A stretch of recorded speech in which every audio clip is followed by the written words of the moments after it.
Okay, perfect. It's 10 o'clock. We'll call the meeting to order. And I will do the land acknowledgement. Surprises me. Peace River School Division respectfully acknowledges that the land on which we gather is located within the Treaty 8 territory, a traditional meeting ground and home of the ancestral First People, the Cree and Dene, as well as the Métis. We are grateful for the traditional knowledge keepers and elders who are still with us today, and for those who have gone before us. We recognize the land as an act of reconciliation and gratitude to those whose territory we reside on or are visiting.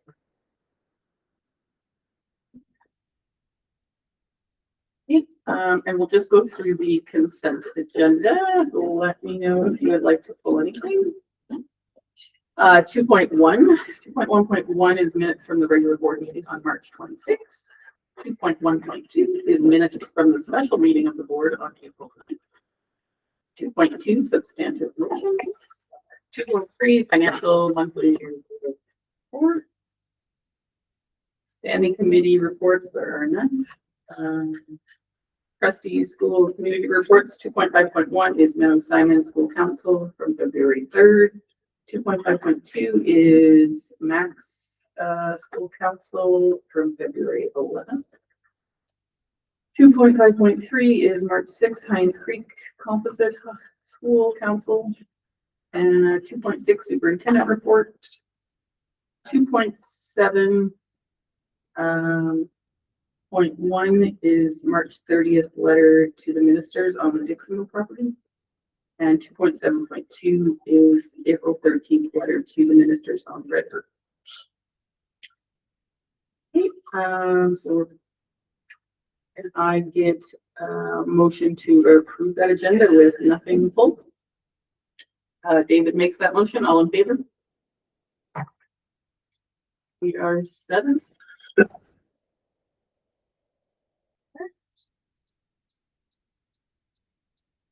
Okay, we'll move to strategic 4.1 joint use planning agreements. We'll go through those. We have Village of Nampa, Village of Hines Creek, and Clear Hills County. Can I just say one thing about 4.1.2, the joint use for Hines Creek? In there, Schedule A, Nampa is still in there. Okay, we'll talk about that when, okay. When we go through it. Yeah. Oh, perfect. Okay, we'll move on to 5.1, update on tribunal. That's going to be in camera. Okay. Do we have to move it then off of?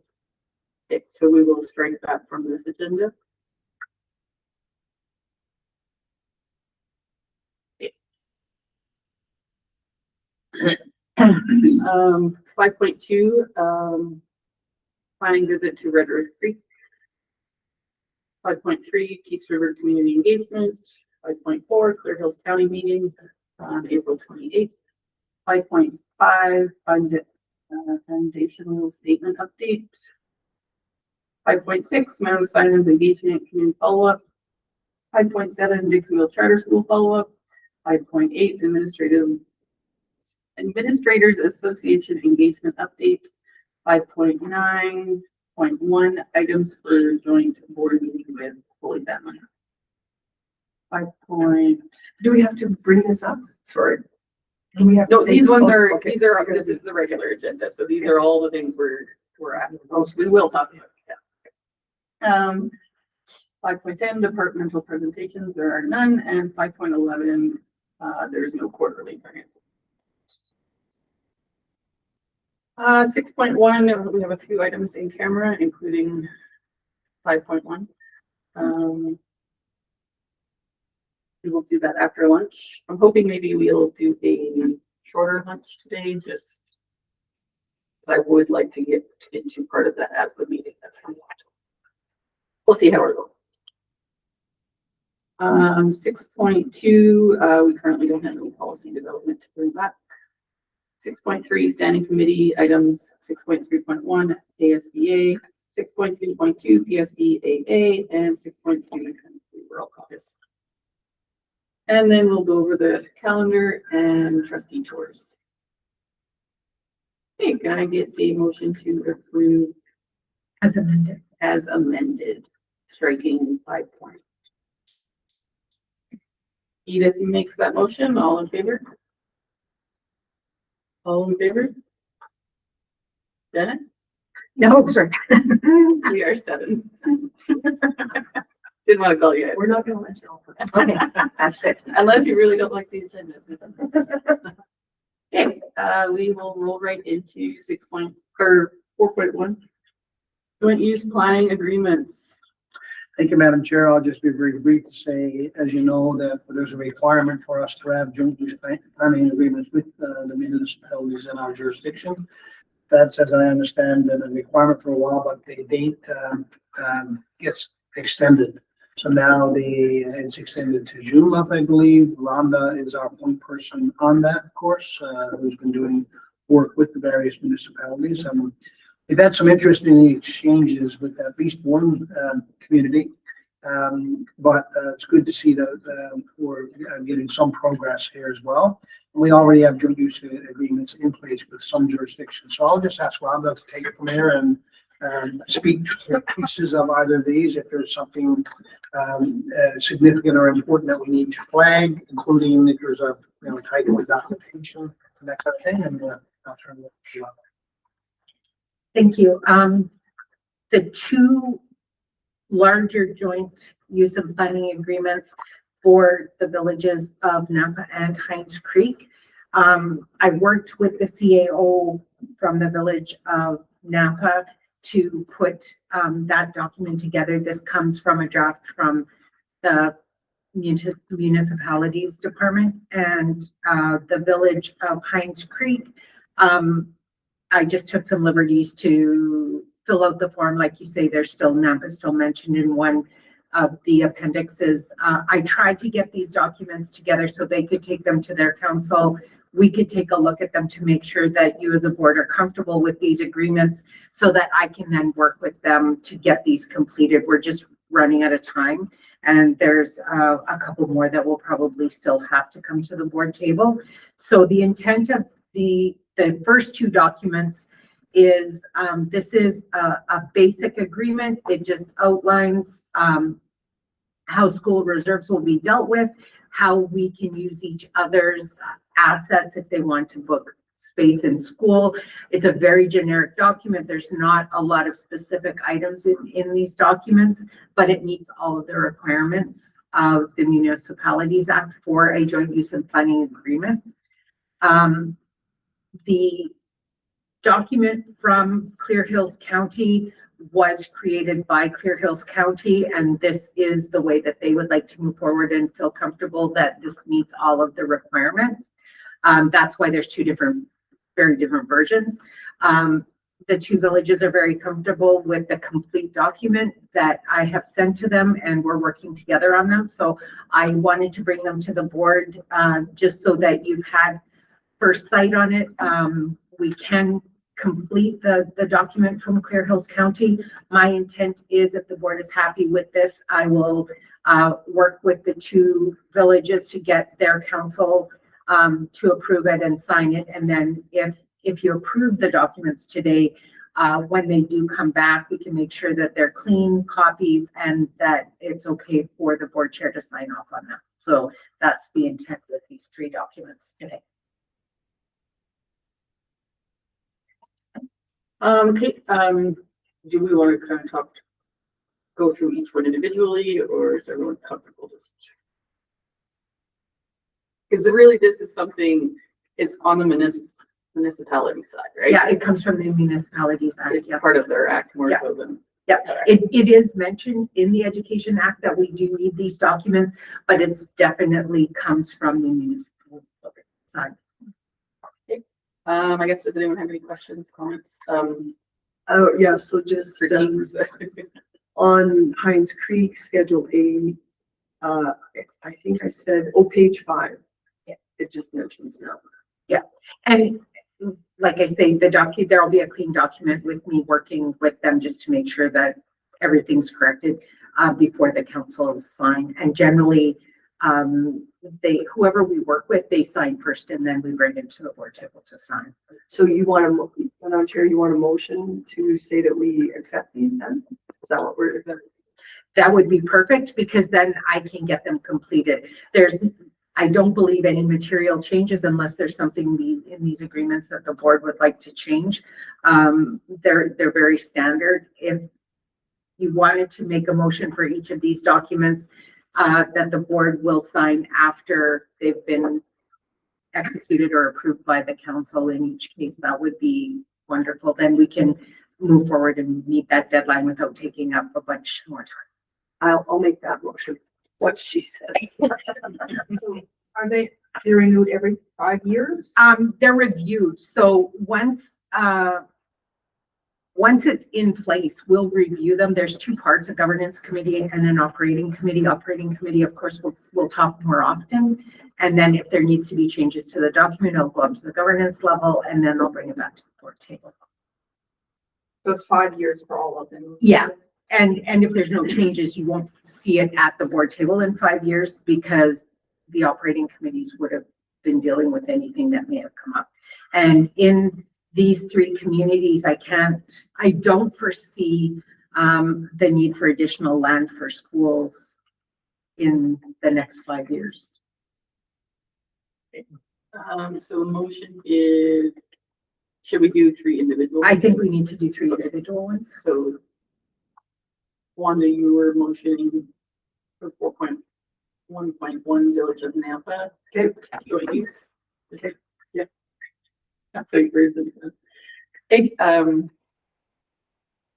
anyone have any questions, comments? Okay, all in favor? We are 7. Okay, would someone like to make a motion for the Village of Pines Creek? Edith will make that motion. Any questions? All in favor? We are 7. And 4.1.3, the only thing I saw in that one, and again, it's a typo, I think, unless I don't understand terminology, just into the current PRSD OEND. Yeah. What's that? Oh, is that so? Yeah, that does. It's just a typo, Okay. but just pointing it out. Would anyone like to make a motion? David will make that motion for Clear Hills County. All in favor? We are 7. Thank you. Once I get the executed documents signed by the council, that will allow the board chair to sign off for the division. Thank you for that.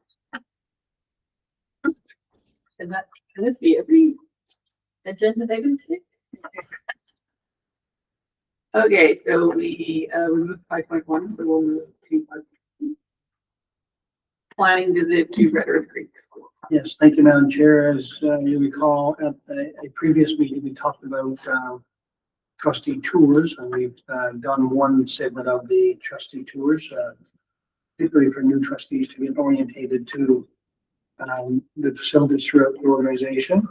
The other one that we planned that we have nailed down with some certainty is that we would go to Red Earth Creek on April 30th for a trustee tour, and also perhaps to have some other things happen that they, in relation to another agenda item here, a letter that has been written to the ministers of infrastructure and education requesting a meeting with them to discuss the current status of the new Red Earth Creek School. Of course, the status of that is yet unknown because we have, I don't think, Madam Chair, you've received response back from the ministers yet.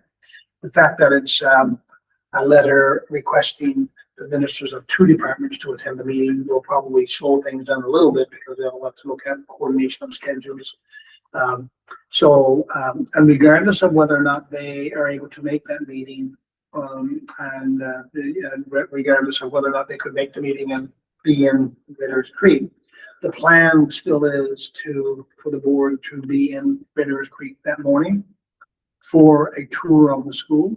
And if subsequent to the tour of the school, there's a meeting with the ministers and the municipality, then that will need to be planned out once we know a little more. And I suppose, Madam Chair, one thing that could happen is that the trustees tour the facility, subsequent to which there may be an opportunity to meet with the MD or members of the MD to sort of have further conversation about this project and to continue to solidify the commitment from the MD.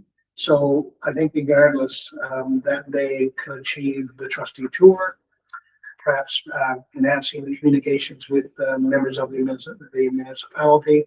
And if the ministers are able to make the meeting that day, all better. But if not, that part will have to unfold a little later. So I suppose the purpose of this item is to lock in on that day and to add some further specificity to it. So we were thinking that it might be a good idea to target getting to Raiders Creek by 10 or so. Is that reasonable to all trustees?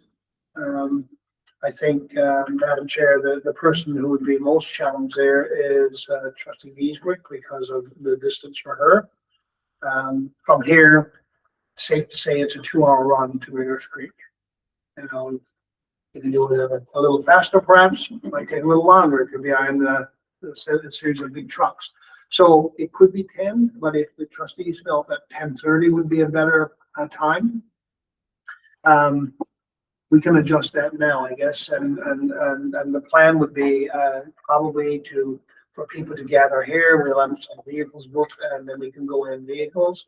We also thought, Madam Chair, that because that's a jam-packed day, that evening the trustees, and that's another topic, will engage with the community of Peace River. But also that afternoon, myself and staff members will be engaging with our school staff. So what we thought is that Rhonda and I would be able to, if let's say the ministers do meet and their schedule is such that they need a meeting at 2, and 2 to 3, Rhonda and I would need to peel off to get back in time to have our meeting with our staff, which is going to mimic the meeting that the trustees will have with the broader community at 7 p.m. that night. So there's a few little logistical pieces that we will need to plan as well. And that will come out a little more when we get to that topic in the agenda. So I guess the purpose of this item is to reconfirm that everybody's good for the 30th of April, or as many people as can be good for the 30th of April. It would be a trustee tour, and we can arrange now to have vehicles booked and so on. So perhaps the biggest decision might be when you think is the most reasonable time to leave from here. And therefore, when is the targeted arrival in Raiders Creek? Do you want it to be 10 or do you want it to be 10:30? If it's 10:30, you could go to the school, assuming the other pieces aren't in place.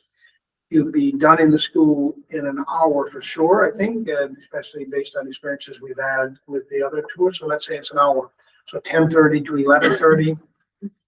Then you could look at mobilizing to do lunch, subsequent to which you could meet with the MD / ministers, and then mobilize back for the evening parent engagement.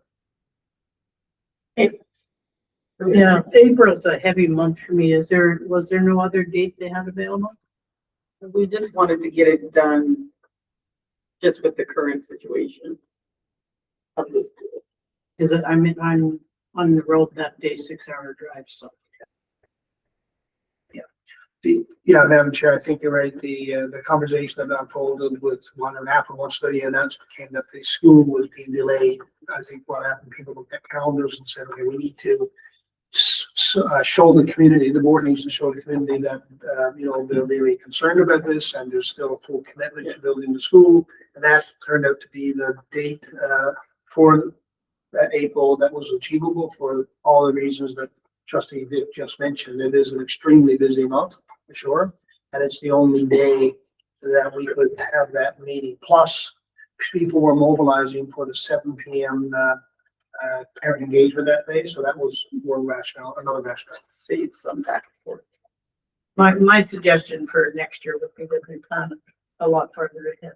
Well, and this was kind of with current situation and the new trustees to get a feel for what Reddit is as we're advocating, because you're advocating for this unknown place. You've been there lots. You get it. You understand it. Yeah, I haven't been involved in the school stuff, but into the building of the school stuff, but I've been there for council. Yeah, yeah. So you see the current situation. Just means that I don't get to tour in any of my schools. And, okay, I think what happened, I thought it switched up and, the Red Earth Creek tour was not planned. Yeah. Right? Yeah. And when it came up that, they canceled the project, then this board was saying, hey, you know, we gotta meet with the ministers, we gotta meet now, and then some of the newer trustees said, well, let's not meet with the ministers until at least we've seen the school, so we know what we're talking about. And then that was, as soon as we could do it, we can't do it today or tomorrow, and next week everybody's gone to Edmonton, so it was kind of like when we get back, that was the first date that actually worked. yeah, it's fine. Yeah. Edith, what are you thinking? We're the furthest. I can make do, if I would leave at 6, I think it could be here like at 7:45, which means we could leave at 8 maybe or whatever.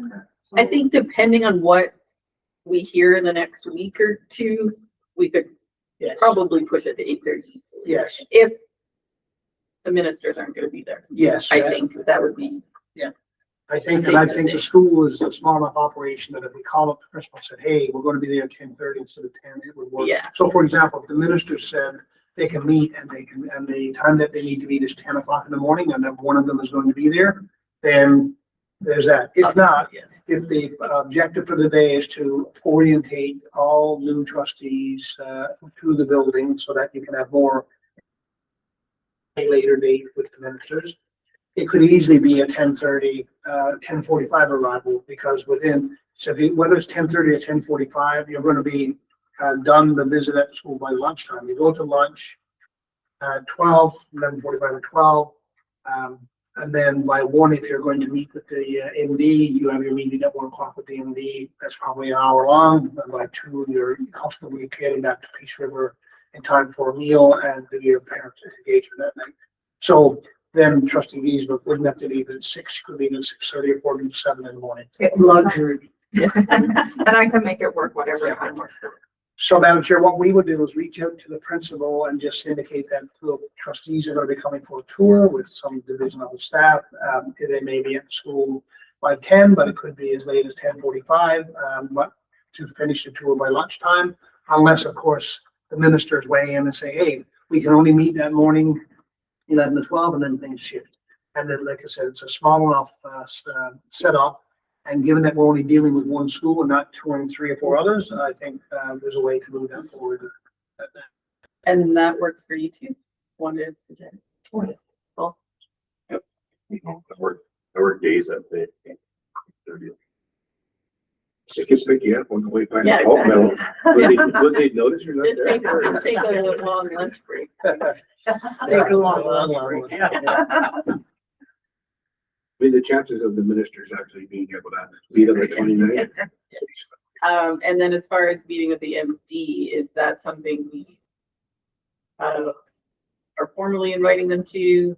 I've been having a few conversations with Brendan, the deputy regent. So should we formally motion to invite them with the, we're not really sure the setup at this point? Yeah, you could, Madam Chair, through whatever decision-making process you initiate here now, decide that you're going to do 2 things in Red Earth Creek. You're going to do a trustee tour of the facility, and you are going to meet with members of the MD, whoever they decide it's going to be, Reed, Deputy Reed, or Wolves. And then whether or not there's a ministerial piece in that remains to be seen. And the likelihood is that they probably may not be able to accommodate that date, but who knows, they might be able to. So that would mean that reaching out to your contact there, which is Brendan Powell or somebody else, and just saying, hey, we're going to be in that area. We plan a morning tour of the building. Are you available for an afternoon meeting? To which they might say, oh, gee, we have something on in the afternoon. We could meet in the morning, and then back to the flexibility piece. It's easy to switch out. It's a matter of calling the school principal and saying, hey, trustees will be there at 1 now instead of 10:30 because they're meeting with the MD in the morning. That makes sense. So should we motion for that, or is that something in more informal? Probably a motion would be good because that shows the intent. It was already the actual tour, but you know, the extra credit. Anyone? I'll make that. Wanda makes the motion that we, reach out to the MD of opportunity to plan a meeting for April 30th. Details as they unfold. Okay, any further questions, comments? All in favor? We are 7. And Madam Chair, just to that carried motion, I suppose that could be executed in a number of ways. It could be through a formal letter of invite, or it could be through you, the chair, reaching out to your contact there and saying, hey, and I think that would be suffice, right?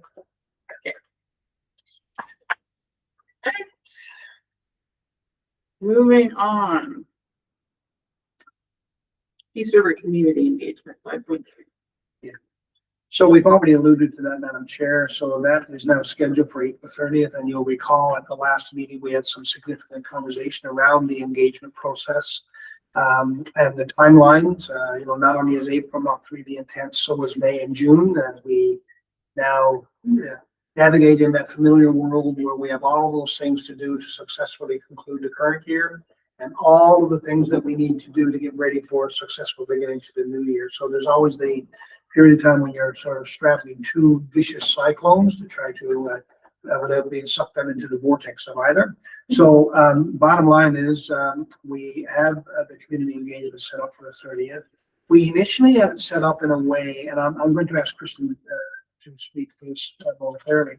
We had it set up in a way whereby there was going to be a World Cafe.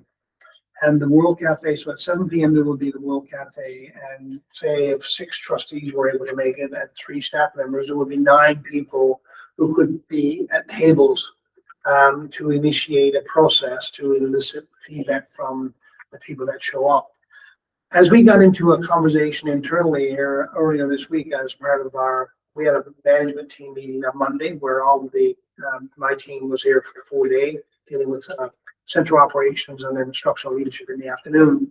What came to light was that in order to do that World Cafe, it would actually limit the number of people who could attend. So you could have a maximum, say, of about 10 people per table. And if 5 trustees were able to show up, or 4, 2 staff members, because one would need to be able to circulate around the facility, you would only have, say, 6 tables. You could only have 60 people. So what happens if 140 show up?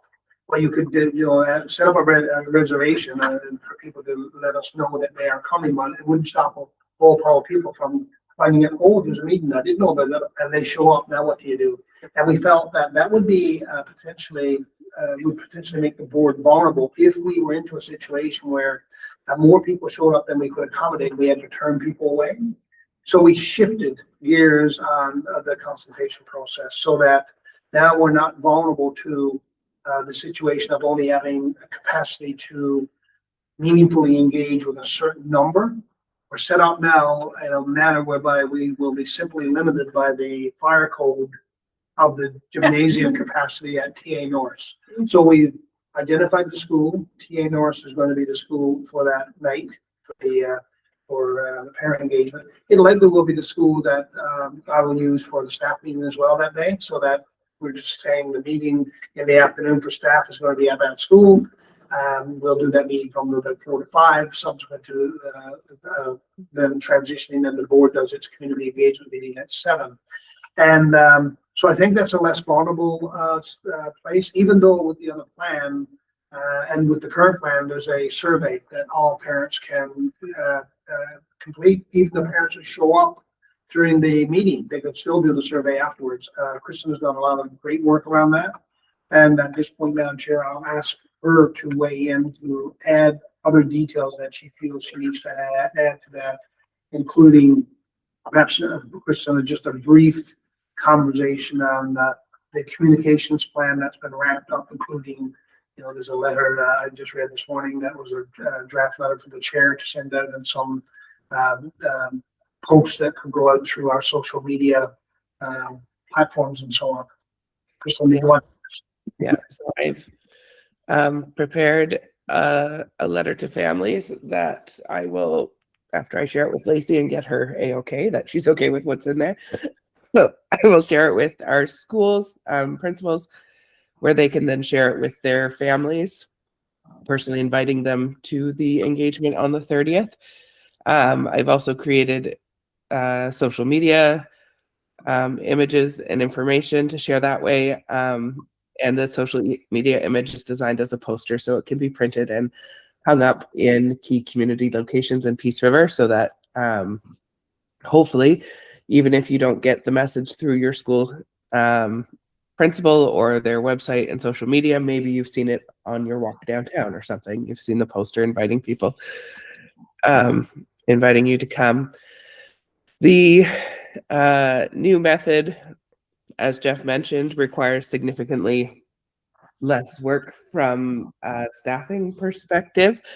Your role as trustees will continue to be in a listening role and assisting with the collection of, we're going to have table groups where they're able to discuss questions that are identical to the questions that are being asked in the survey, so that whether you fill out the survey or you attend in person, you're being asked the same thing and being asked for the same input. And they'll write similar to what we did in Fairview, where there was like one idea per sticky note. It's going to be one idea per card, and then we can categorize from there. I envision the trustees, after each question, there'll be 4 rounds, because there's 4 areas where we're talking about. So after each round, we'll collect the cards, and then they get categorized on the wall. Once that is all done, then everyone who has come at the very end will have the opportunity to walk around and look at everything everyone else has said or added to the conversation. And if they agree with something that someone else wrote on a different card, they can add a little check mark to the corner to say, yes, this resonates with me as well. So not only do we get their input, but we also it's sort of a way of voting in for them to say, yeah, I agree with what that person said. For those of you who are in Fairview, where I think this system, as we set it up, will avoid the struggles they had in Fairview with people coming and thinking that they were going to do one thing, and then we changed the method and it was a problem. The letter that's going out to families, and as well as the poster, very clearly states this is an interactive engagement process. So hopefully people are coming expecting a town hall. People will have an opportunity to hear from one another and talk to each other, which was another concern we had heard from Fairview, because they'll be at table groups, and it's possible, like, if you want, we can do first question and then we can say, okay, find a new table, and people can find a new table so that they're discussing with a different group for the next question, if they want to. And it's a little less chaotic than Fairview, because we still have everyone sitting at a table, not just mingling around. Yeah. Thank you, Kristen. And Madam Chair, just for the benefit of all new trustees, the reference to the Fairview way that we did the consultation, we significantly shifted away from the traditional approach to engagement, whereby you have a community hall and there's a microphone and somebody gets up and speaks, and then another person gets up and speaks, and you might have, say, 1% of the gathering gets up and speaks, and then somebody gets up and speaks again. And a whole pile of people sitting there who you really don't have any sense of what their views are. So we set it up so that every person could have had an opportunity for input. We got some negative feedback from a small number of people who said, well, I thought we were going to come here and do it the traditional way. Plus, they said that they wanted to hear what somebody else in the community might have had to say, because that might inform their thoughts. And at the same time, the vast majority of people, once that process was over, said to us this was fantastic, because they ended up having an opportunity to have their views heard through the way that it was done. So this is a slightly different way of doing that. But I think, as Kristen mentioned, the fact that we're going to communicate out in advance that the way this engagement is going to go is in the manner she just described, people will be coming to the event thinking that there's 2 microphones set up and there'll be a line of 10 people who have the entire say for the entire group, the entire night. Even if what they say might not be necessarily representative of the silent people in the room. So it's not about stifling the conversation or preventing people who typically have a lot to say from saying things. It's just doing it in a different way.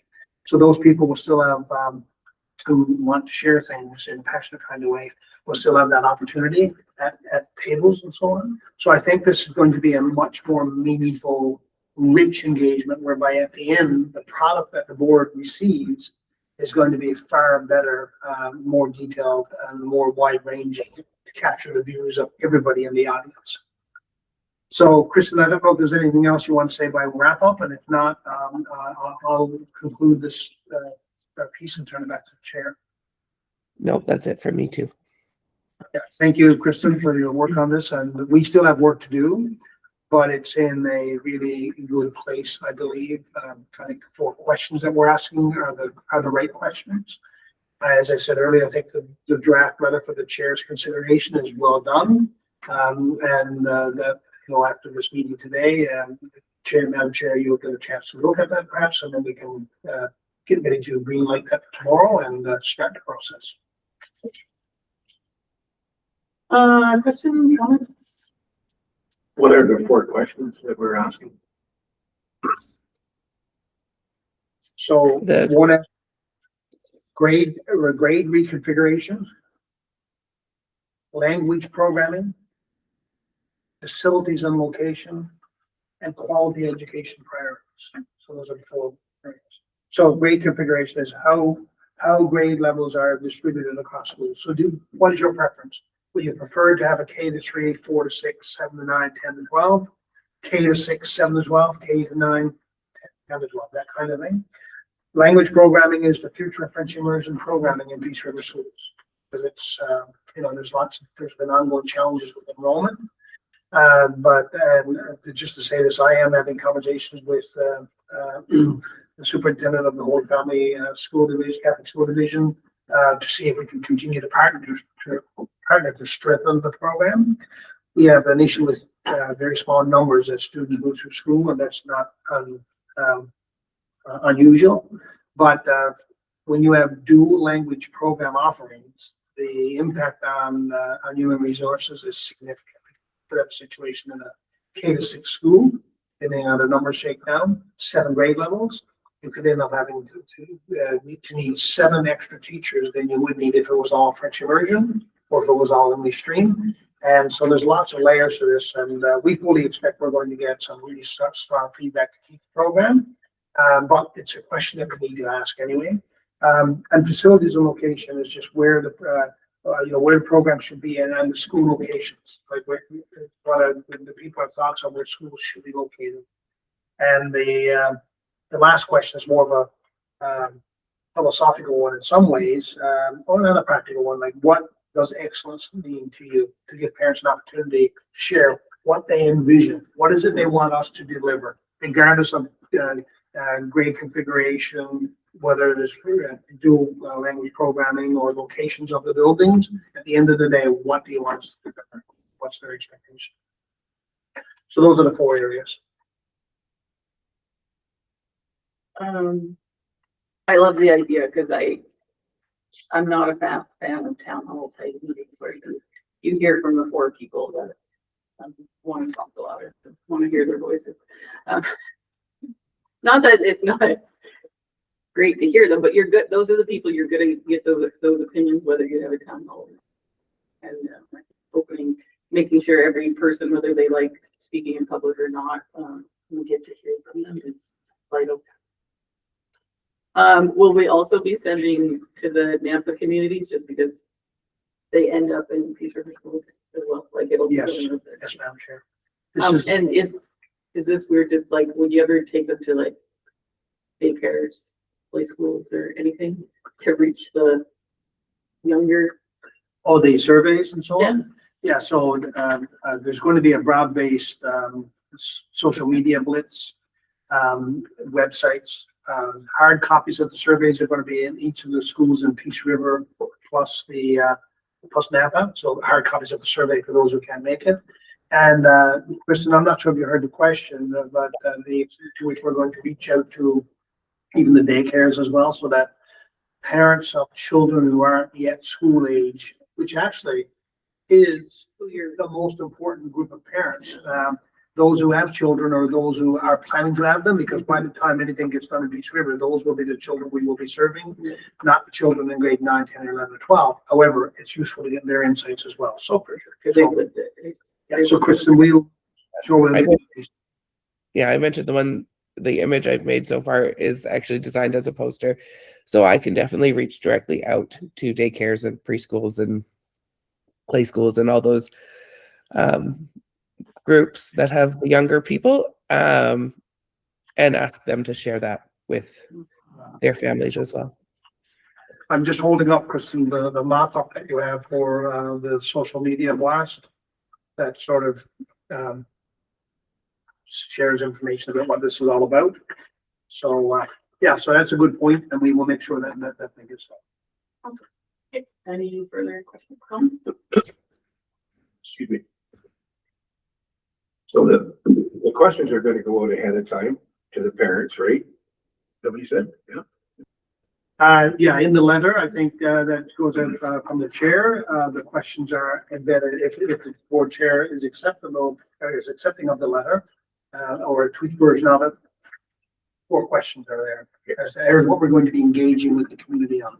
Here's what we need your insights on to help ensure a very rich value scoping process that's going to be scheduled for sometime in June, ideally.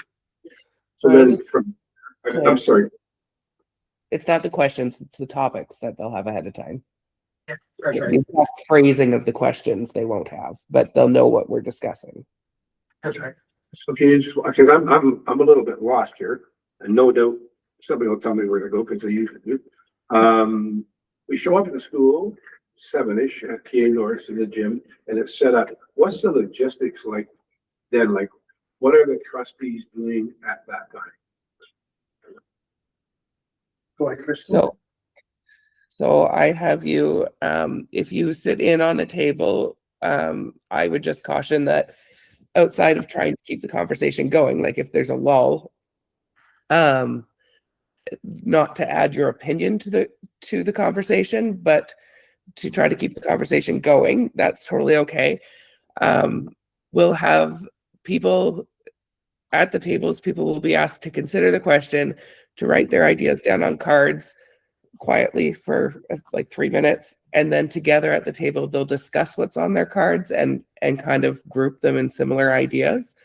After that, the cards will be harvested and brought to a common location where they'll be added to the cards from across the room and categorized. So I will need, this is where I see the trustees helping me, is that they'll be able to get these cards categorized on the wall while we move on to the next conversation. So you'll be taking the cards from the table you're at or a table nearby you and bringing them over. And let's say we're talking about grade configurations and you have a whole stack of cards that say, we don't like middle schools. All those cards are going to go in one row, one area. And then you have another stack of cards that says, we like it the way it is. All those cards are going to go in one area. So while we're moving on to the next question, I see the trustees helping to sort some of the responses from the question before, and then joining in on the conversation once that's done too. Okay. So then I understand all of that now. Just going back to what Superintendent Thompson said at the beginning of this, that we may end up with only 5 trustees. There's going to be 6 maximum for turn. I'm not sure where the functions be there, but for 7 o'clock at night, let's say there's 5. And we're each going to be sitting at a table. How did we get to be unlimited? I missed that part. And so then we got 140 people come there. I'm missing that. If we're not in a big group and everybody's going to sit at tables for 10 people, there's 140 people, that's 14 tables, right? Yeah, it's because you don't need a staff member at each table. I envision us as staff and you as trustees more as floaters, being able to walk from table to table. You might sit at one table for a few minutes and then kind of pop out. Like you're popping in and out because you're not really adding your opinion to the conversation. You're simply listening to the conversation that's happening. And So then, yep. so then, yeah, I can vision that now, but then someone centrally with a microphone will be saying, okay, now we're going to move on to subject 2 at each table, and that subject is this. And then the trustees are going around from table to table, and everybody switched over. Yeah, Okay, that'll be me with a buzzer or something that'll highlight that we're done topic 1, and we're going to collect the cards, and we're going to move on to topic 2. thank you. And Madam Chair, we'll set that up. We will remind the participants of that as well at the beginning of the session, and so that they understand how it is to unfold. And so it might be a little bit, I'll say, chaotic from the point of view that we've done lots of tables, lots of chatter, and you're going around, and you might find yourself, oh my goodness, I ended up being at one table for the entire time because you were caught up in listening to what they had to say. There will be enough of us together with staff to be able to collect the cards at the end to be sorted as Kristen talked about, and then transition to the next question. Exactly. So there's no pressure for anyone to hit 5 tables in one topic. Like if you end up listening to a really good conversation and you're there the whole topic, that's totally fine. The idea is that the people will have the question and they'll be able to talk amongst themselves to offer their opinions and thoughts. yeah, with or without any of us there. And Madam Chair, I would say that perhaps what might be a good idea is that once you mobilize back from Ridder's Creek, you get an evening meal somewhere made, and if we, if it's advantageous to pre-book and pre-order, we could do that so that it's time, efficient. Probably 6:30, 20 to 7 or something like that, if you were showed up at the school and, get any last minute questions to get orientated, if there's any last minute things that we had to do differently, so that when, because people will be arriving probably starting at 6:30, 20 to 7 anyway, so we'd be there in advance of that or at the beginning of that process, and then time for caucus if there's any last minute things we need to do. We will have had the experience of, we're going to try the same model, do the same model with staff at 4 to 5, and so 4 to 5:30, depending on how long it goes, and then if there's any tweaks that need to be made. I doubt that there will, but if there are any lessons learned, we can make sure that you have those before. So staff, is that the staff of the 3 schools? Of 5 schools. Of 5? Oh, now outreach. All Outreach. staff of all 5 schools, Okay. and teachers, EAs, custodial staff, office managers, anybody who wants to show up, they'll all be invited to that staff meeting, and we will just set it up in a similar manner that your public meeting will be at 7 p.m. And they can also show up later if they want, but our hope, not that we don't want people to be there, but it would be unfortunate if we got to a stage where there was such a crowd at 7 and half of them were teachers or staff members, teachers and EAs that had already given their input. So we're probably going to say to them that unless there's some very particular reason why they'd want to be there, that I haven't thought a lot about this yet, but my sense would be that we'd like to reserve the 7 p.m. space for the parents who we have not yet heard from. This is going to be an opportunity for staff to share their views on the same. But it's pretty much the same activity. Yes. So It's exactly the same. Yeah. Exactly. So there's be no real need for them to be there because the purpose is for us to solicit feedback from all members of the community, staff and non-staff, on the 4 areas with the specific questions. So they'd be just going in, other than sharing their stuff twice, there'd be no real value for them to be. And sometimes a perspective of a staff member might make a parent not want to bring forward what Yes. how they Yeah. feel. Yeah, you're absolutely Because right. it might sound like they're maybe putting the teacher or like the staff, the school down or like something, right? So I would be more forthcoming if it was, Yeah, just parents. if my kid's grade 3 teacher wasn't sitting next to me. Right. Kind of thing, right? Anticipate a good turnout? Hmm? Do you anticipate a good turnout? That's always a tough question. I'm just glad we're not ordering food for anticipated numbers. Yeah. So if 50 show up, we'll say that's great. We have 50 voices we wouldn't have otherwise had. If 250 show up, that's 5 times greater, right? So, so that, you know, you never really know. I expect though that we will get a good turnout, just by virtue of the volume of people alone. So you have hundreds of sets of parents. So even if 10% of those show up or 15%, that's going to be a decent crowd. And remember, Madam Chair and trustees, this is not necessarily a step that necessarily needs to be done. It's a value added step in that what we're doing is we're soliciting in advance of the value scoping process, general views that members of the community have, subsequent to which a report will be tabled at the May board meeting. And after that report, if the board accepts that report, and then is available to go to the architectural firm who will head up, facilitate the value scoping piece. So they'll get it in advance. So they'll get a general sense of what people's thinking already is. And that's not the value scoping process, but they just have some additional information as they go into that. So Madam Chair, I'm wondering, can we do an online kind of Google Doc for people who can't make it? There's gonna be paper surveys and like. Electronic surveys. Okay. Surveys are available for people who can't make it, and if people do not have electronic means to access the survey, printed copies are going to be available in all five sites, and that will be communicated then to everybody using technology and through other means. And are you involving other municipal leaders at this time?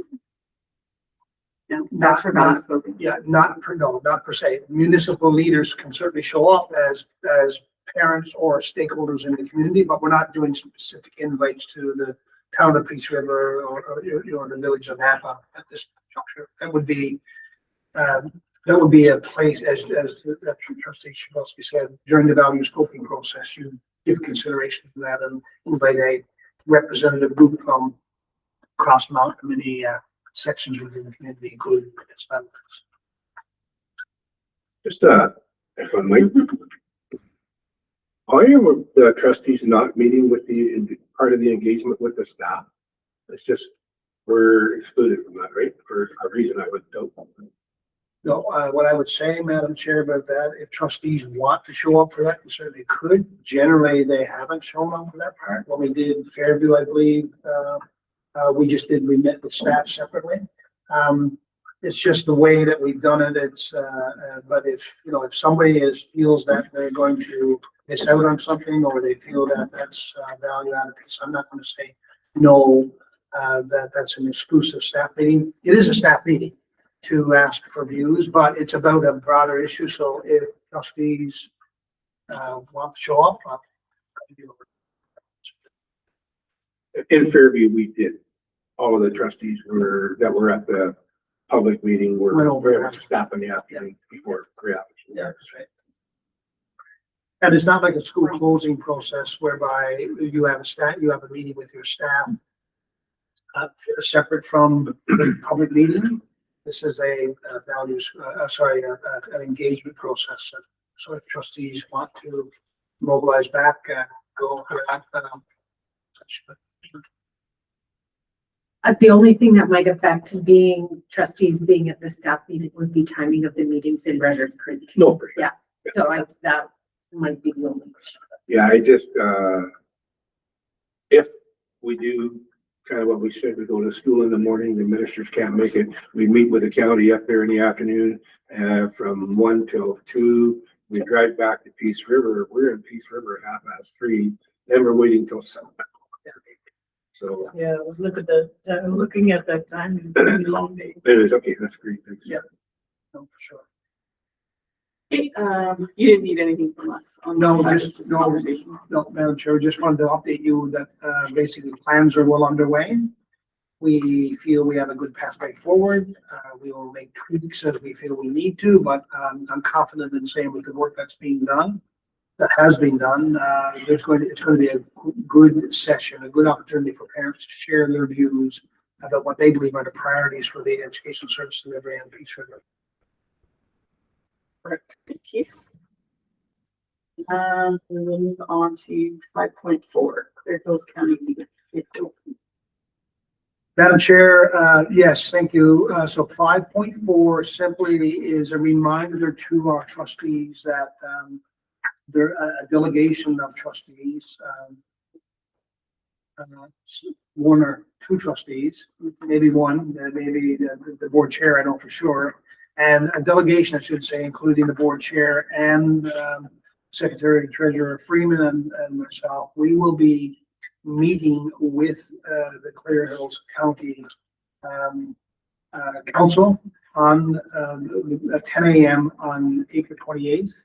And it's basically it's a part of a bit of a long journey. We've been have been communicating back and forth with at the operations level with the management staff there, talking about where things were with the CTF and CTS programming this year. The fact that we did not have weren't able to have a CTS instructor as we had in previous years.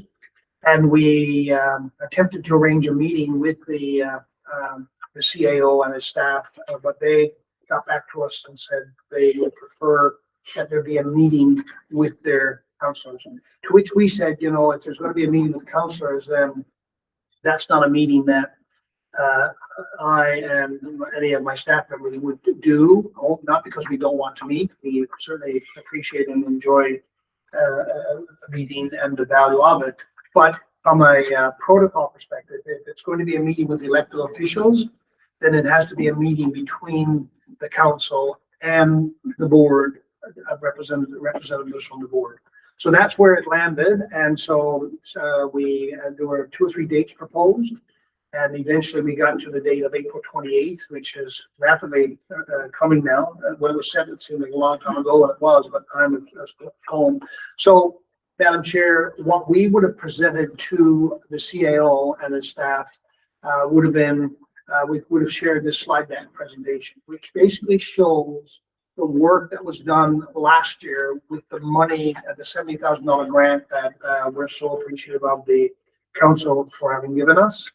You'll recall that part of the conversations leading up to this was the notion that the donation that the Clear Hills County had given us, they wanted us to invoice them for said donation, and they wanted a level of specificity that would have been difficult for us to bring to the table.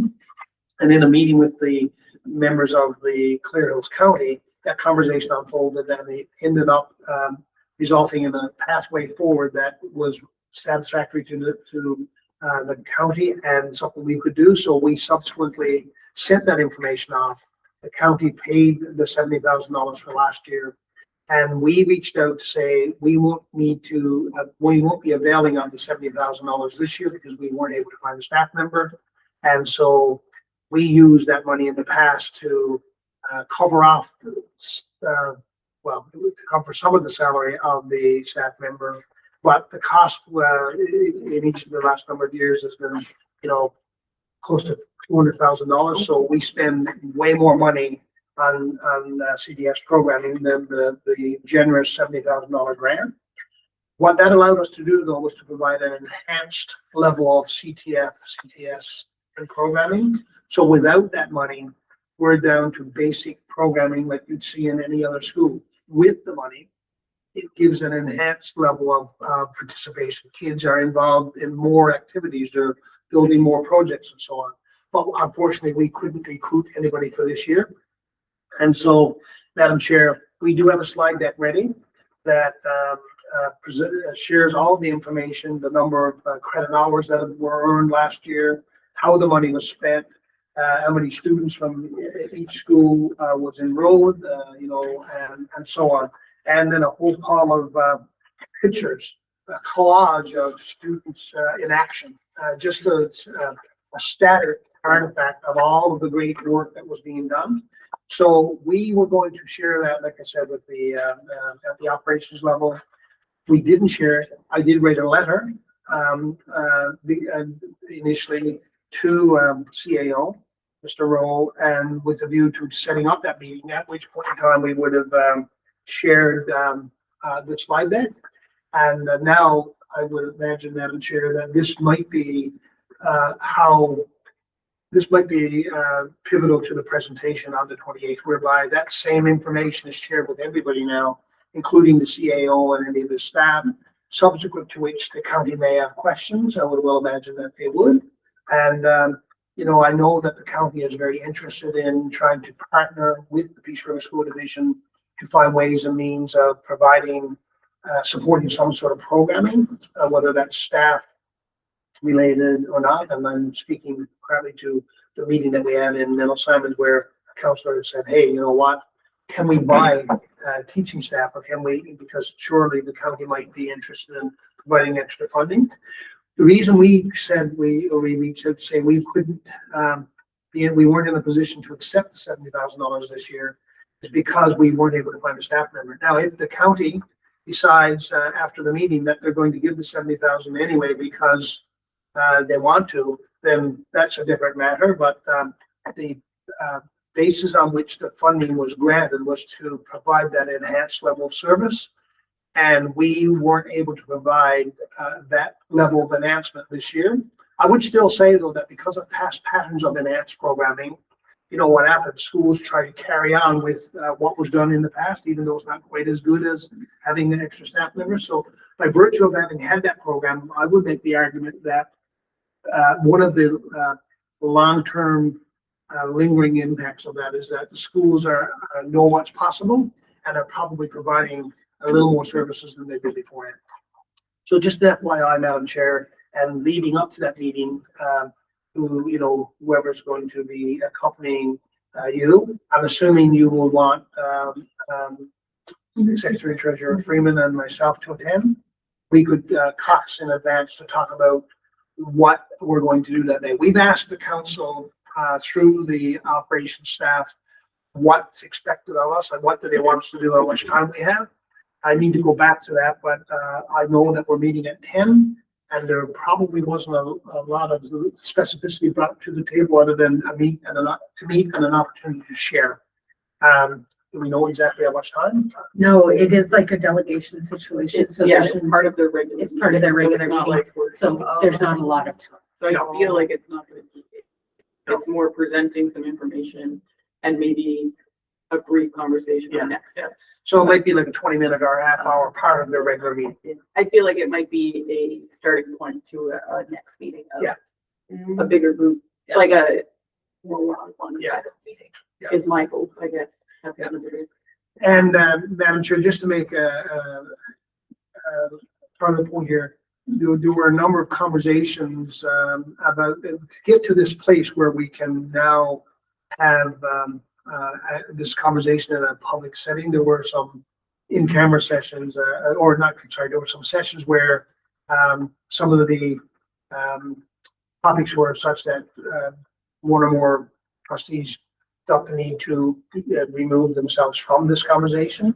In this instance, this is simply saying, hey, we're doing a presentation next week here, and we feel really happy to be having that conversation because we think perhaps there could be some good conversations coming from. Edith, are you comfortable? Sure. Do we have any specific reasons why we're unable to recruit these instructors? Is it the schedule? Is it unavailability? Is it Lack of availability for one. Two, we did have a couple people who said they'd be interested, but location. They were out of, say, Peace River.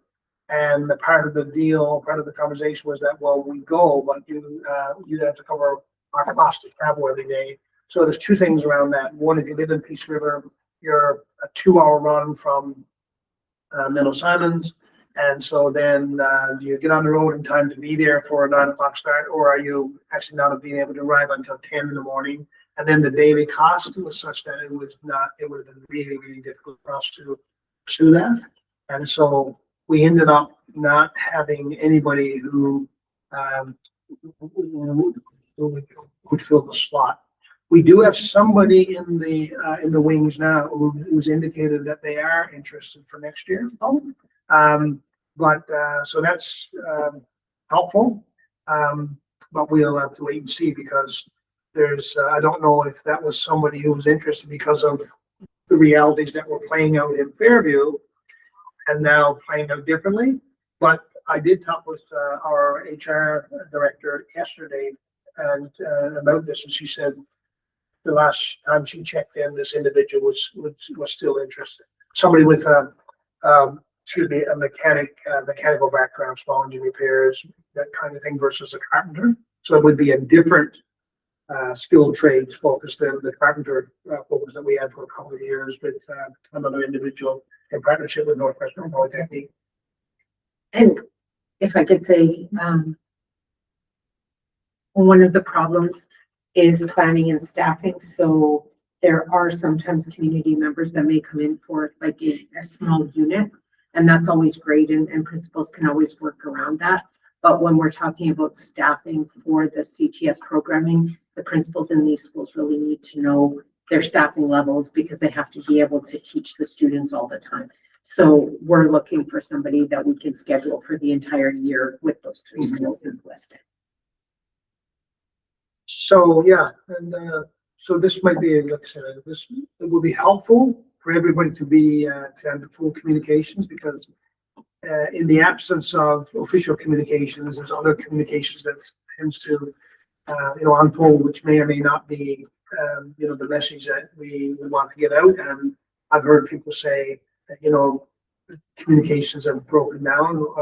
Well, actually, they haven't broken down. They've just been stalled a little bit as we sort of orientate ourselves and get alignment for the appropriate type of communication. So you've heard me say many times over and over that there's the operations level and the governance level. So even though our past practice was the superintendent and staff members might go and meet with the council and present this, what we've been saying is that, well, in actual fact, if a staff member is going to go and present to an elected official, that is only at the wishes of our elected official, the board chair, through conversations with the trustees. So we shifted that a bit, and this meeting could have been probably done a long time ago, but it would not have been in my, based on my being consistent in my messaging, it would have been an inappropriate meeting from the perspective of people at the operations level here would have been meeting with governors there.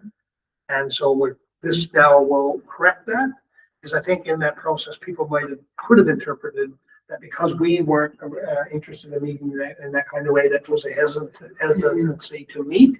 But it wasn't about being hesitant at all. It was about making sure that we follow proper protocol on our end. Perfect. So looking what Edith said, CTS, is that anything to do with food literacy? Like, she's got quite a bit on opportunities with the community for their meat butchering, growing, like just this knowledge transfer that is in the community and horticulture. So I just wonder if that area of agriculture, food literacy, if there's some opportunities there to, is the principal Jen? Michelle Dover. Oh, Michelle. Anyway, so I just wondered. We'll probably get more into that when we go to 5 points. Oh, sorry. Yeah. But just volunteer. 5.6 would have been, the order had been changed, it would have been easier, but I'm thinking that the plan all along, and to take the slide deck and explain, where we are with the $70,000 and why we're not expecting it this year because we didn't provide the enhanced CTSs is great. I think at the same time, it's a really good opportunity for our board to kind of blow our own horn in that we're starting in a partnership with the Ag Society from Clare Hills County, and we're moving forward with the West End schools, all of the schools that are in the county, Hines Creek, Worsley, and the Metal Assignment School, to try and enhance what's going on up there. It might be a good time to bring that forward. I think that public education boards or divisions around the province are being looked at from their constituents in a kind of poor light today. And around our division, I think that the west end being Hines Creek largely, and well, particularly Hines Creek and Meadow Simons is probably, we're looked at in a poorer light because for some reason, whatever the past has kind of dealt up there. And it would be really nice to shine a brighter light on what our plans are in the immediate future going forward with this partnership. And then, you know, the county has stepped up to the table in the past numerous times, help the division out, and I think they're willing to do that again. So it'd be really nice to let them know that we're just on the verge of opening up and looking at a whole bunch of possibilities for that area. Yeah.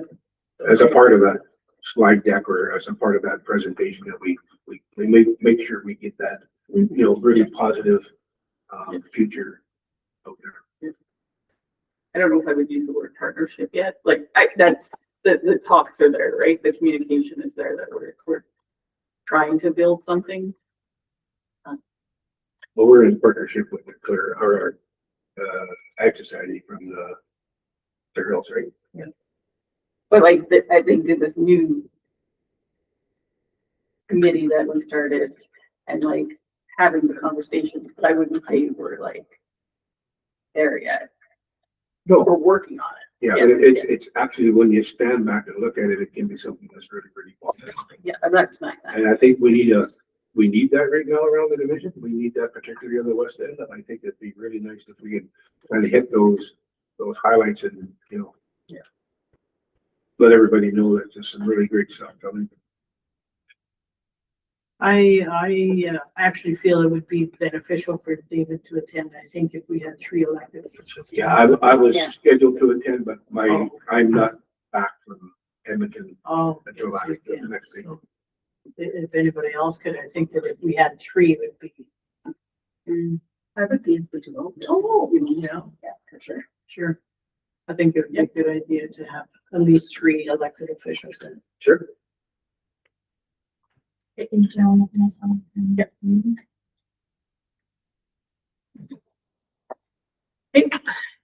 on that topic? What are you guys doing in Edmonton? I'm in Edmonton for the cast and then I'm going to Saskatoon Okay. and not for the border.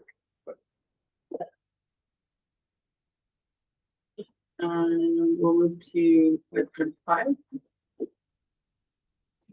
Madam Chair, so 5.5, attached is a report from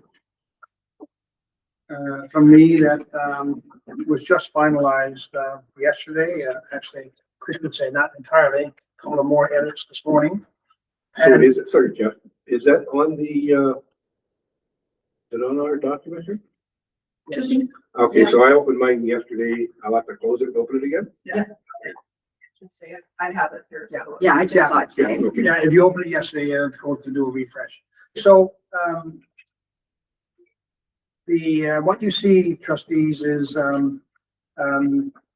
this is the result of an engagement process that we went through with our school administrators on your behalf. So, at your direction, subsequent to the conversation around looking at shifting the vision and mission statements, you did a piece of work around that.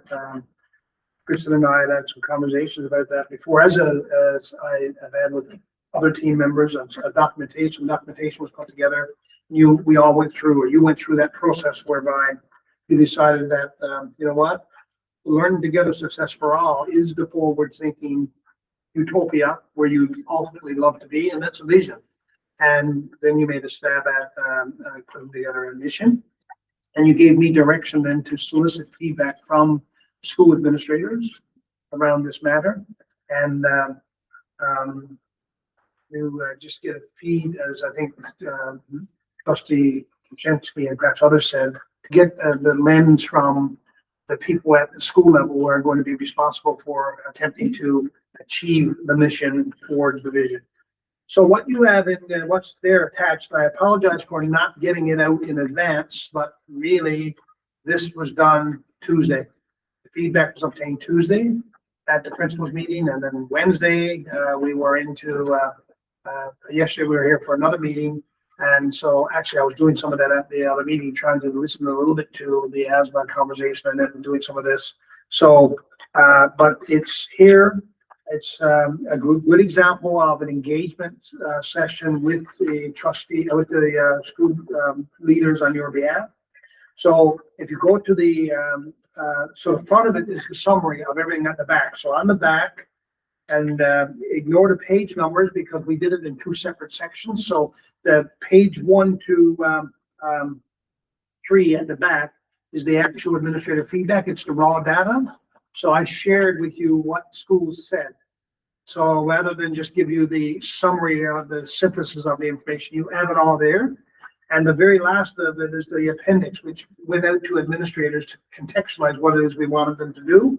So really and truly, Madam Chair, if you look at this report, it provides a summary of what was said and the key strengths that were identified, and so on. So the upshot is this, if I could make a sentence or two. One was 100% support in keeping the learning together success for all, and everybody felt that this is something that is unique to us. It's a brand piece for us, and it is certainly could be interpreted as a vision. It's much more of a vision than it is a mission.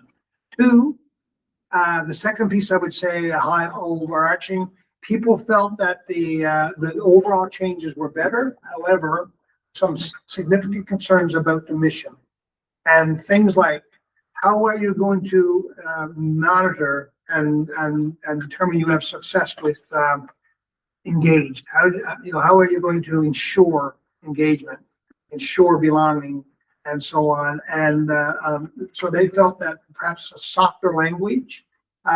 Somebody made mention of Bill 25 and the word belonging. Could be a sensitive issue. The board may want to consider whether or not you put forward a mission statement now with the word belonging in it, as Bill 25 goes through.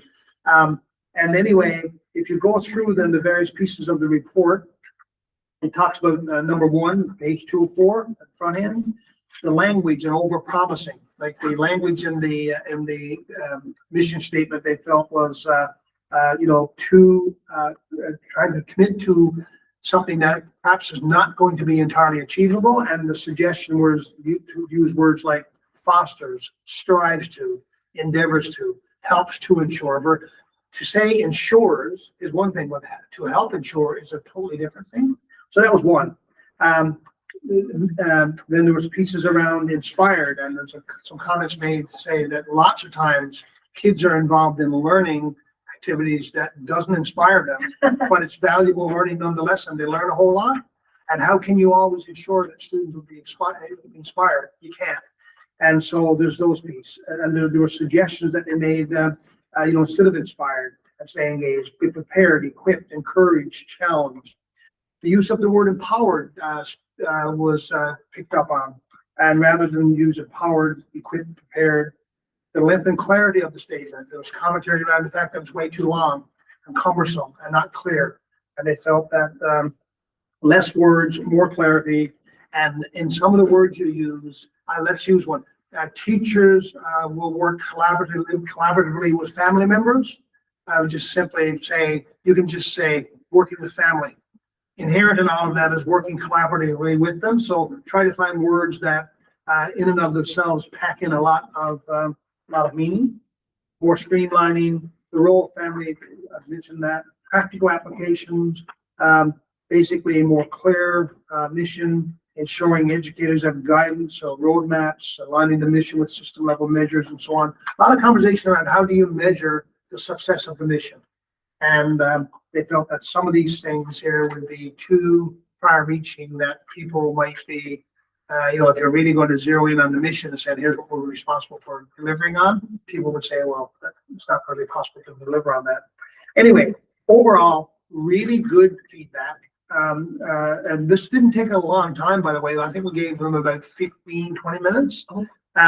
At their tables, they talked about it, and they went to the Google Doc at the back and filled out the information which you see in the raw data here.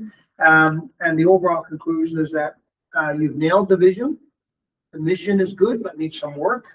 And so if you take then what they said what I did is I used some current technological tools, and I said, hey, here's what principals said. Based on what they've said, generate 3 optional mission statements that would be deemed to be more appropriate according to what principals and vice principals said. And on the top of page 4.4 in my report, you'll see 3 statements. And then I said, well, they're just as wordy as the other ones. Make them more concise. Then the next set of options are the same things above, but a little more concise. Then I said, well, still doesn't roll off the tongue and perhaps not as concise as you would want. I said, make them ultra concise. And then what got generated was the options on the bottom. So you'll see basically the ones on the very bottom say, if you look at number 1 on top, the option A on the bottom says exactly the same thing. Rather than saying in partnership with families and communities, say together with families. This is what the principals were getting at, trying to narrow down the messaging. I only present that, Madam Chair, as possible options or alternatives for you to consider as you take this back now and decide what you're going to do next. I thought it was and others I think would weigh in as well. I thought that the principals and vice principals were really engaged. They locked in. They were happy to engage and provide their feedback. And if you are able to take the time later, I know it was late getting the report. I contemplated not getting it to you until the May meeting, but I thought, well, we can, with a little bit of a push, we can get it out now. And it's probably better to get it now, given everything that's on the plate, Madam Chair, in May with the budget and so on. But if you care to read through the individual comments, and we didn't put the individual names were taken out, and we just put the site there. Now, in some instances, there's only a principal, so you say, well, good chance it was the principal that wrote that. But in other instances, there are a principal and a vice principal, and in 2 instances, 2 assistant principals. So it could have been a number of those. You can read through and get a flavor for it. But the front matter is an attempt at synthesizing all of that to come up with what is hopefully a rational report for you to contemplate as you go back to the table to do that important work on tweaking your foundational statements as per policy 1. And how's there, Madam Chair? I like which matrix are we using to Did the principals feel like wanted to take it back to their staff? Their staff might have ideas. We didn't explore that piece with them. Nobody said they wanted to, but I'm sure if They might find that valuable to a staff meeting too. Yeah. You to go through the same 15-minute process. yeah, oh, it would be, it certainly wouldn't be a bad exercise to do. With the limited time that we had yesterday, I just simply asked them for their feedback.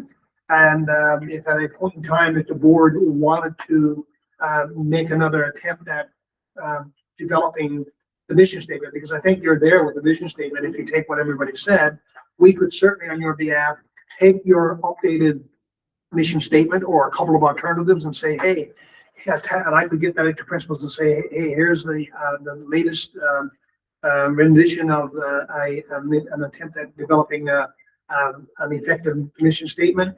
Please weigh in and share with your staff and at an upcoming meeting, and we could get even more. And probably would be too much different, but there would be a possibility that some of it would be, because now you're taking it down to the classroom level. So, yeah, I don't have anything else to say on this report, Madam Chair, unless there are questions or concerns that trustees would want to raise. Okay, that's good. Well, first of all, I was going to say thank you for switching your admin meeting so that we could have our admin meeting. Sorry about Yeah, that. I'll work it. We kind of booked it and Yeah, that's didn't all. really. I'll work it fine. You know what? Yeah, wasn't an issue. I know we're all just seeing this, so I don't know if, I don't want to say it's not worth having a conversation right now, but I feel like it would be, no one's prepared to have a conversation, and I wonder if we could, on our budget meeting on the 5th, if we could have a little break in the middle to have a brief discussion to see if there's where we want to go. Just because I think it's a lot of information that we all like to review, and I completely understand why we didn't have it earlier. Instead of having part of the conversation now, starting the conversation again on the 5th. That's just my suggestion. It's not a process that needs to be rushed, right? No.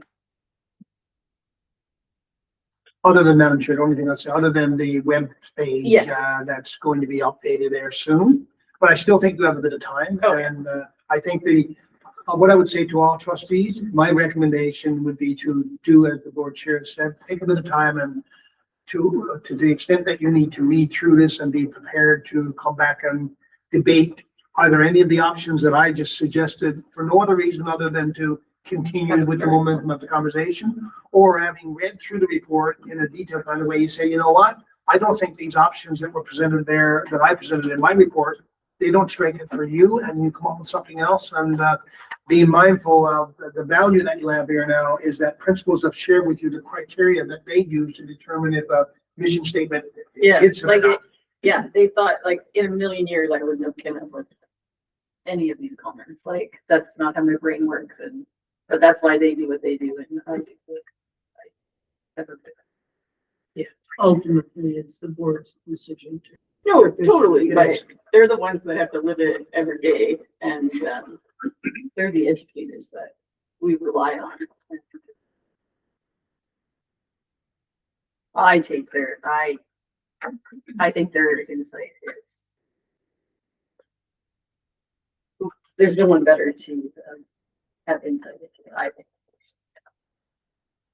Is that what we want to, does anyone want to do that? Take time, come back on the fifth, whatever day that is. Okay.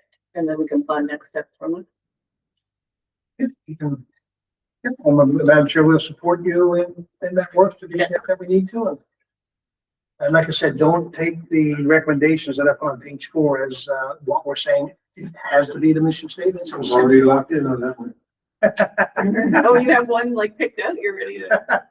And if there's one there that you think nails it for you, then that's the conversation you can have. So I'll just conclude by saying it was a very valuable exercise. And when we talk about engaging with administrators, an excellent example of how administrators were engaged on your behalf. And whether you were there or not, would not have likely changed that engagement process. So I just wanted to make that point as well. They were appreciative of having the opportunity to engage on it. Okay, we'll go to 5.6. Minimum assignments engagement committee. So after our meeting, we talked about our meeting, right? Mhm. At the board, yeah. We talked about the meeting, yes. Yes. I did have a follow-up from one of the Egg Society presidents, just sharing his appreciation for us coming out and, you know, saying there could be some people that they could line up for us to meet with, but also expressing that he understands they're not coming to the school for the reasons, and we're probably not going to change their mind. Is the gist of the letter back, right? Is that safe to say? Yeah. I don't know. I don't know how much work has gone into trying to facilitate more meetings, and maybe it's just one person talking to a few and then maybe doing this discouraged. So I'm not sure if it's exactly going the way I hoped it would go. Because I've sensed that defeat in a lot of people already for quite some time, and I want to get instead. I want to try something. So yeah, that's definitely, I'm not quite sure if this is really So Edith playing out. sent an email this morning to the trustees. I just forwarded it to Jeff. Yeah. I just got it. So, Yeah, a lot of random thoughts, questions I've just been going through my mind, like, after we started this for a long time now, so I just tried putting it all just on paper and just see. I don't know what to do with a lot of it. It's just, and there might be more to come, and it might just open up a whole new conversation. I don't know, but I just need to get this on paper, share all the random pieces, and just see if there's something, maybe a new approach that we can come to. everything always seems to come down to the funding, so I feel like that's kind of the biggest roadblock. We can't really fund something. We're not sure if there's going to be interest or if it's really going to make a difference, so. Did the principal, submit anything for the national school food? Like, did she have a project that she submitted for? Yes, they did order some kitchen supplies, appliances. There's been money going towards our lunch. They're definitely spending all the money. Did they, because I know Springfield and TA both put in for staff to assist. Did they do that in her funding or her? They have to do for wages to actually run. Or organize, or I don't know. Okay, I just don't know. Oh, I'm not sure, but one.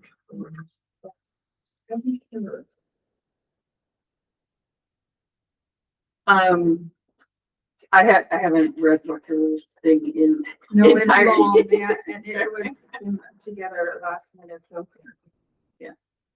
So where I was trying to pull out as a governance board, what areas of this, and I love it. I love everything in it. I guess I'm just trying to figure out what parts of this we can accomplish as a board. And I know that's always our struggle.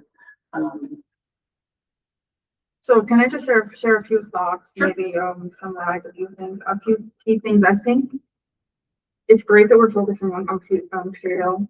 I would love if we could encompass all the West End schools, because we all face enrollment challenges, and I think sharing ideas even amongst the three schools, I think it could. Yeah, and if we need funding support at all from the county, from sponsors, from businesses, I'm not sure how all that works, what's possible, what's appropriate, I don't know. But I think if we make it a little bit bigger, to make it county-wide, I think maybe the impact could be much larger. so I'm sorry, I don't know the county boundaries. So what schools are within that county? Weardale, Worsley, Oh, and Hines Creek. not Hines Creek. Yeah. Yeah, Hines Creek is up. Oh my. So I would love if we could somehow come up with a Yeah. plan and kind of present it. This is what we'd like to do, how we're gonna get there, how we're gonna pay for it. Maybe that's something we need to figure out as we go, but what would we like to see? What is something that could benefit all three schools? That's just kind of where my thoughts are going. And then the other thing is, as we try to explore ideas and we try to engage with the community, especially out there, I'm just so aware of the negativity right now, out there, even on social media. I follow certain groups. I'm just a quiet follower. I try to follow this side and that side. I'm just trying to gauge what's out there.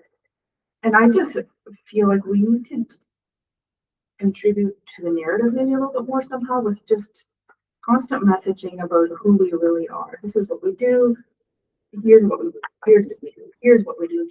Just constantly keeping that message out there, because I feel like we need to tell people who we really are. So when they go to find information, they're not just seeing all the big city problems or whatnot. They can find who we are in a very short little messages. This is who we are. This is who we are. Just because a lot of people just simply go online to find their information, and they will do that instead of being boots on the ground and inside their own buildings. It's kind of the way of the world right now. So I think communication messaging is very, very important.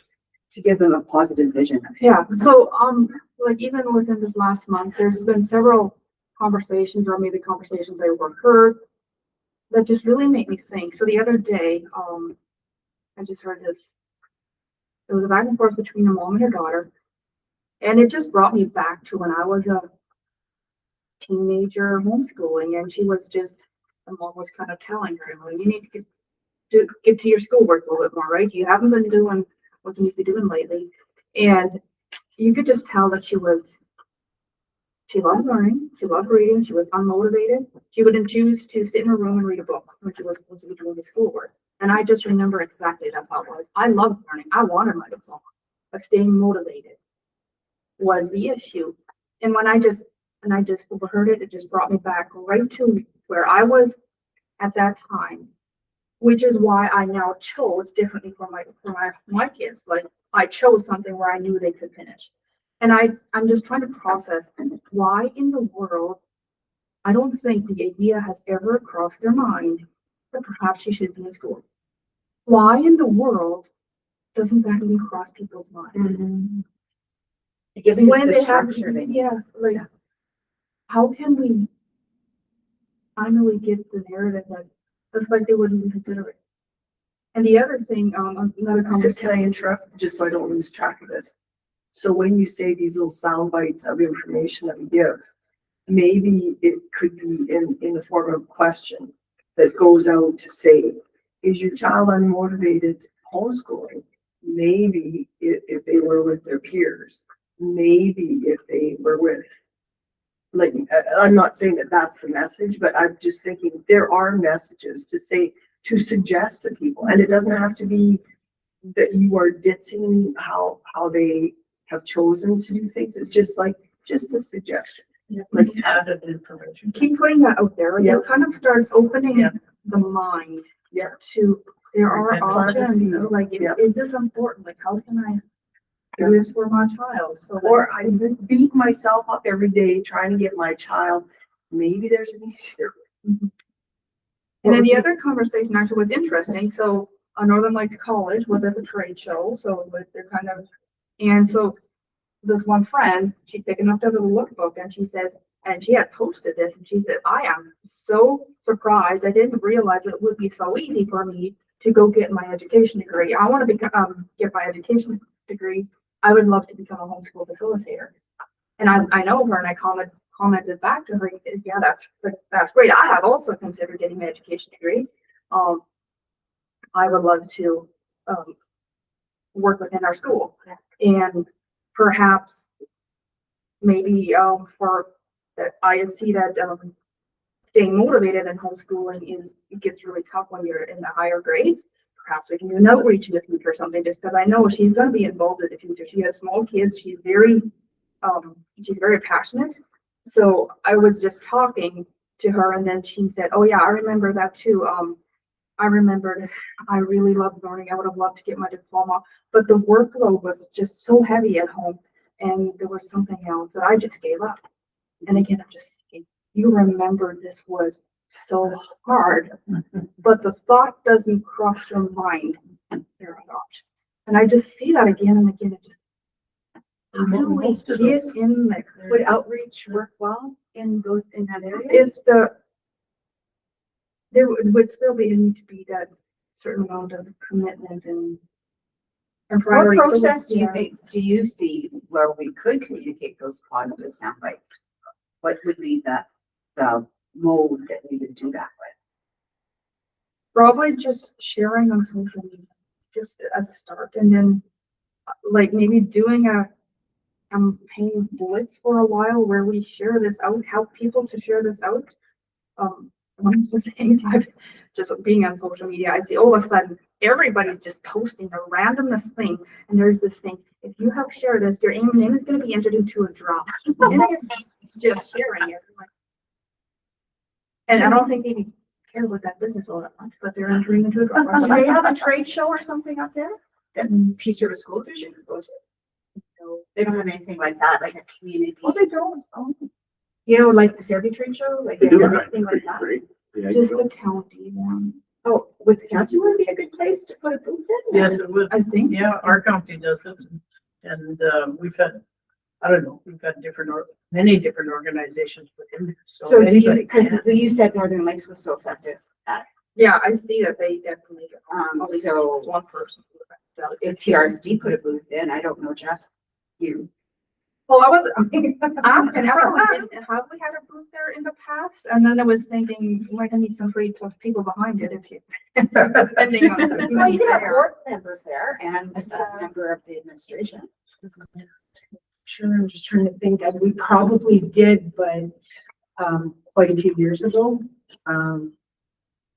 Yeah, I could dig into that. I got the right last name.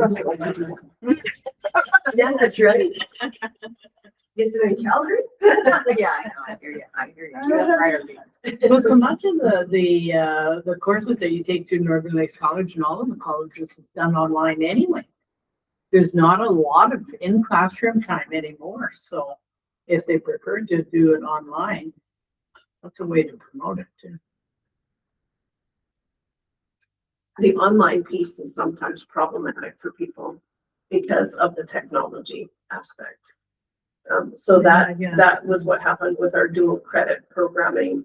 A number of those kiddos don't, or their families don't want to engage with technology.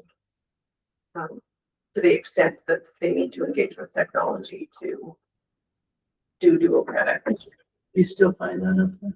Is that in your area? Technology. Yeah, It's getting, it's a lot different now than it used to be. yeah, it's getting better. Yeah. I think there are just pieces of it. Because then I think of the programming you showed us, that outreach, Jeff, what do you call it? Virtual education, is Yeah, that where that could work? Mhm. First, like, because you have a class you have to go through every day, right? Or do they offer like 10-2 classes with that and that sort of thing? Full high school Yeah, program. the entire high school program can be offered through VET. I mentioned at an earlier meeting that VET is a leading edge program delivery model that we developed there 4 or 5 years ago.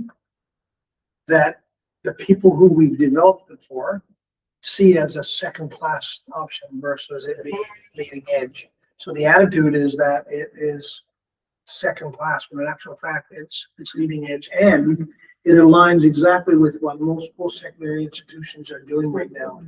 And so, yeah, it's really fascinating because students in VET, if they embrace that in the way that it was intended, would graduate from high school and would have a leg up on students who didn't do any VET programming when they go to post-secondary, because they understand how to navigate the virtual world from an educational standpoint far better than the kid who did their entire high school program with the teacher involved. So we've messaged information out around that, and you know, we're getting better, but there's still lots of challenges with that with regard to the attitude towards it. Well, I wonder, testimonial is powerful, and so maybe that's what our little sound clip should be. Some kids who could say just what you said it's not coming from you, an adult, it's coming from a kid. I think I- done some of that. Okay, Yeah. okay, so then, but maybe more, just, So this is just my personal opinion, Jeff. My only problem with that is I want to see kids working with papers and pens as opposed to doing all of their work on technology. Is there a mechanism whereby kids could do that and then just scan it into their teachers? Yeah, that happens. You know what I mean? Like, I just think deeper learning comes when you put a pen in your hand. And is there a mechanism for that to be part of that process? Certainly can be, and in fact, a lot of the technology is interactive, and they use pens to, so the teacher says, okay, Just Janet, yeah. I want you to solve this quadratic formula now, so you go to you go on your tablet and you actually write on. the Just like on tablet. Khan Academy or something like Yeah, that. you write on the tablet and the teacher, Okay, gotcha. sees it. Yeah. So, That's why, like, I don't, you know what I mean? Yeah. That's cool. So would that have those possibilities for kids who are struggling with, say they're struggling with their math class or whatever? Would they be willing to come into the school to do their back programming? I think that's something we need to. Promote, that could be promoted at a trade show, right? Yeah, and I think, yeah, and I think it's gonna take time. Like, I think, like, we are at least 20 to 40 years in of where homeschooling has slowly just taken over. So I'm thinking we're looking at starting a process that will take time and gaining trust and gaining and just helping people to see the vision. And I don't know what the attitude right now, like, if there is an attitude, how much it's promoted that's not necessarily graduated. Like, just have kids to school for as long as they want to, and then maybe that's all they ever need. I don't know how much of that needs to be changed, or if graduation is always the goal and then it's just not something that's very often achieved. That those are things that we probably also would have to find out and then kind of maybe adjust messaging accordingly. Like, this is what a high school diploma can do for you, and this is how you get there, and just on and on and on. Kind of like Just- career counseling. Yeah, just To show them continue their with, options. because I feel like, especially out there, maybe not Worthing, maybe not Heinz Creek, but this specific community, they don't know. They've been told, I think, that you as a parent, you know exactly what your child needs. If you're okay with how they're doing, that's all they need to do. You're fine. You're gonna succeed. You're doing great. So like, they don't feel the need for further help, further what a school can offer. So I think this consistent messaging, maybe, you know what, but this is what diploma can do for you. You know what, but these are the trade opportunities and the jobs that you can have right here in your community. Logging is not, seems to not be going great anymore. That this is what you can do with this, is what you need to get there, and just on and on. But you know what, there's this. But you know what, there's this, and just kind of start opening the mind to it. You know what, maybe that's true. Maybe there's more to this than what we like to go with. I think if we could start promoting trades in that area, that might be the biggest thing we could do for the community, because that's something that they definitely want their children to have, with some type of trades, you know, whether it be welding or electricians or whatever. And Carpentry, there's carpentry. real opportunities with Northern Lakes with healthcare. They offer like paramedic, and you need healthcare workers up in your area. And I think that one would be well received too. LPNs, paramedics, EMS, like all of them receive training. It was, when I was working here for Northern Lake Scholars, there was 200, it was full every time, the LPNs. 2-year program, and it was full every year. Wow, yeah, and I would say 90% of it was probably done online and 10% In actual school. hands-on, yeah. Madam Chair, just for the table, we recently advertised, I think the ad is out now, right, for the Career Pathways individual.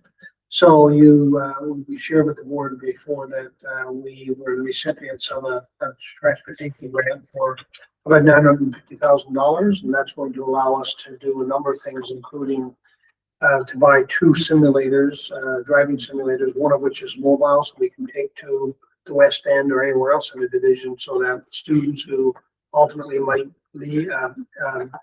join our driving school will have some previous exposure to what it's like to be behind, a big truck.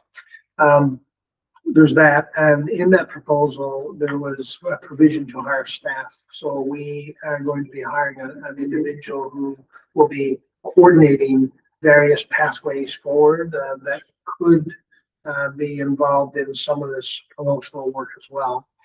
We have another grant application in that we are hoping, or we're expecting to hear about by mid-May, and it's a $3.5 million grant that would set up a collegiate school in the bus garage here.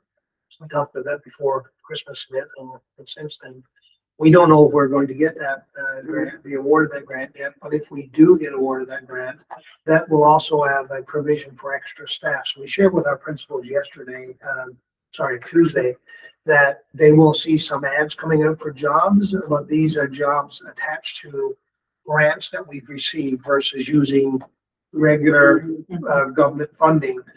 Because what we wanted to make sure of is that we're not having conversations with them about having to further tweak staffing, and then they see positions advertised out of there, and the conclusion is, oh, we're saving money to hire extra staff here, and that won't be the case. There will be no extra staff hired here through money saved on reductions of staffing in schools. That's not where it is, but will there be staff reductions in schools? Quite possibly. And it depends on how we make out with the budget work that we have to do. And of course, trustees will be involved in a planning day, a study day, a work preparation day on May 5th, where you get a little deeper into how the budget works, what the challenges are. So if we, the idea is that we recruit somebody with a, say, a high school background, who, has interest in, working with the, CTS programming, career foundational programming, off-campus programming, dual credit programming, collegiate school programming, all of those, that basket of programs that we can have somebody to provide extra support for, that might be helpful in this regard. Some of the things that Trustee Giesbrook has listed there, it's a good list, a lot of good stuff. But as you indicated, there are significant budgetary considerations with all of them, a lot of them, sorry. And so part of this might be also to explore partnerships. Maybe the conversation might unfold if we get a plan in place where we reach out to, say, the county or to businesses in the area and say, to what extent are you interested in partnering with us to provide that enhanced level of career course options to students? So yeah, it's obviously a significant chunk of work. We're not afraid of hard work for sure. We have a good team of people here who don't mind putting their shoulders into things, especially if there's a sense that it might get traction, right? So if there's what we don't want to do, and you don't want us to do, for all the reasons we know, is to put a whole pile of effort into something that there's not a commitment to locking in once it's there. So that will require some very carefully crafted and planned meetings to have some sort of conversations to see if we can turn the corner on enticing more people to come and avail of the rich array of programs that we offer. Well, I'm just wondering, I saw yesterday they were talking about the beauty school, what do you call it? Hairdressers? Esthetician? It was what?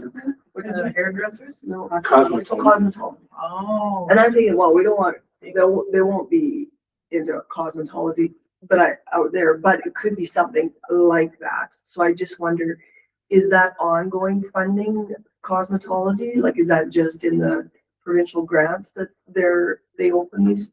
Because Glen Mary has one. No? Interesting. So they just decide to put money toward it. So is this person you're hiring going to be geared towards all the trades, sorry? No, go ahead, I'll go in after. Oh, I'm sorry. Is this person you're hiring geared towards all the trades, or are they focusing in on mechanics or?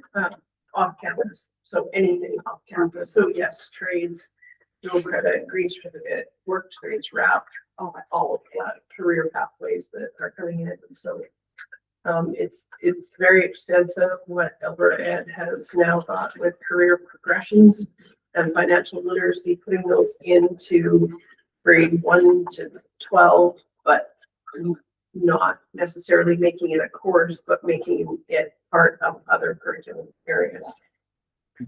So it will be a lot of solid work for someone to do. Yeah. And if we're successful in recruitment, Madam Chair, that person will work out of Cheryl's department. And yeah, there's certainly a huge blitz on to have this cross-curricular approach to delivering and exposing students to important concepts like financial literacy being a great one, and then more exposure to possible career pathways that they might want to take on once they get to high school. So we've shifted from a time when students in grade 9, parents at schools will reach out to them and their parents to say, hey, you know, what do you plan to do? And then we need to set you up for your high school course selection, aligned with what you think you're going to do. As Alina just said, that now is starting way back in grade 1. And a number of school jurisdictions have jumped onto this in a very significant kind of way, and others are coming on board and will do so in lots of years ahead. Yeah, so hopefully it's not done in a limiting way while you're headed for the trades and you're headed this way, like in a possibility way, not a limiting. A couple of comments actually. Both Hines Creek and Worsley Central School had cosmetology labs there 15 years ago because I helped set them up. So yeah, that's something that's been out there in the past. Every time I read another paragraph of your document, I get more goosebumps because it just shows that the effort that you put in and knowing the community, I guess, is pretty important. To be honest with you, this is what I expected to get when we met with the Egg Society. A lot of this stuff, and we didn't get that. I think that it would be great to share this document. You may want to change it up a little bit, but this document, when the committee gets together again to meet with the Ag Society up there to put some of this stuff forward. I think the communications of what the Peace River School Division could do and all the positive things that we can help with out there in the community is great. You talked, I was just reading a paragraph here about the people up there in the community doing their own meat cutting.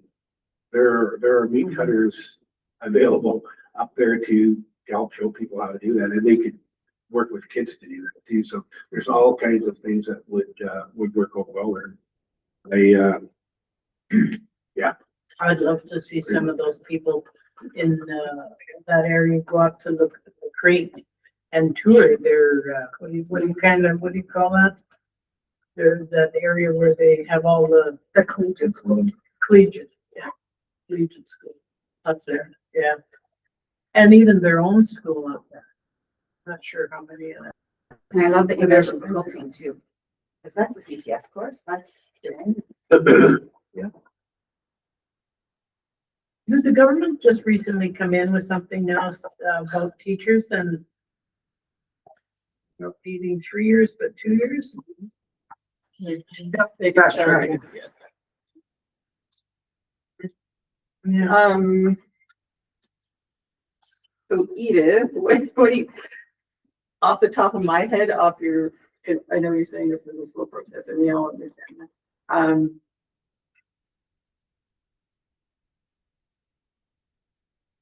You spoke a lot about, you think, educating on education, really. Would you ever want to work with Jeff and his team on a media campaign for the area or something like that? Sure. I don't know. I'm just throwing that in there as a first step. And then, after we have a conversation with the council, maybe a better idea of where they're at. Then maybe meet with the Egg Society again as a committee. I don't know. That's My idea on that would be, yes, that the committee that we have now that met with the Egg Society could do that. Again, we don't want to, we want to make sure after approaching them, they would say, oh, really awesome working with you. Now we're going over here. We're going to do a media campaign. No, we want to do a media campaign that embraces their thoughts as well, right? I mean, the committee as it was in Cleardale was nice to meet with all of the members of the Ag Society. But I think if we're going to have a working group, maybe we can meet online or Zoom back and forth. Maybe they pare that down to 3 or 4 members or something similar to what we're doing. And then they can take it back to their board as the 3 of us bring it back to our board. And then we can work together on some of this. And if we sat down with that group up there and went through all of the stuff that we put out there, and then pick up some of the stuff that's likely or possible to do, keep everything in there for the long haul. But what are some of the things that are likely and not very not high cost that we could look at incorporating now? And I think the communication is a great one. There is, I don't know what time of the year the big egg show is in High Street at the day shop.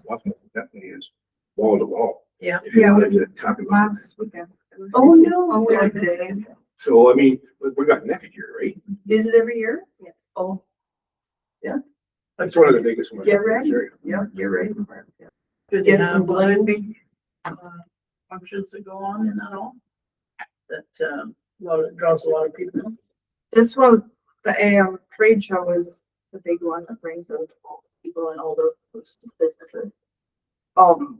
Just in the Cleardale community, there's an event coming up on the 25th that is growing.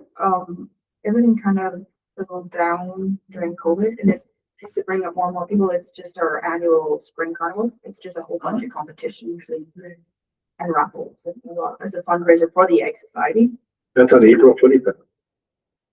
Yes, yes, coming up in 2 weeks on a Saturday. It's always on a Saturday. So that's something for 2 years from now, or a year from now as well, right? So if anybody's even interested in coming out, it goes from 4 to 8, just coming out and just seeing the community, it's open to everyone And it takes place at at the gym. the At the school. school. Yeah. You would quite likely have a bunch of people there that are not families that go to our school. Yes. Especially if there's raffles. It brings all the people. There you go. We've got to have a wrap. Yeah. That's what they do, Well, though, at those like go Garrison too, they advertise. do raffles. Yeah. I noticed that at their Christmas concert. They have. Bringing awareness, that's the big thing. Start out with some awareness. Oh, secret little gamblers. Yeah, that's right. Yeah. Does it make sense to the rest of the board that the committee just takes this and kind of trust us to just move forward with it? Yeah. I like your idea of having a way to like write down all the ideas, like separate them out into tasks and cherry pick the easy ones, but don't lose sight of the other ones because you never know when. But we also have to understand that a lot of this is not our world. Okay. Like a lot of this list, and I don't want to knock any of it. Like these are things we could communicate. I don't even know if we can communicate it out. We can communicate it probably with the Egg Society, but You mean like the media, like the media, no, like as far as educating and stuff,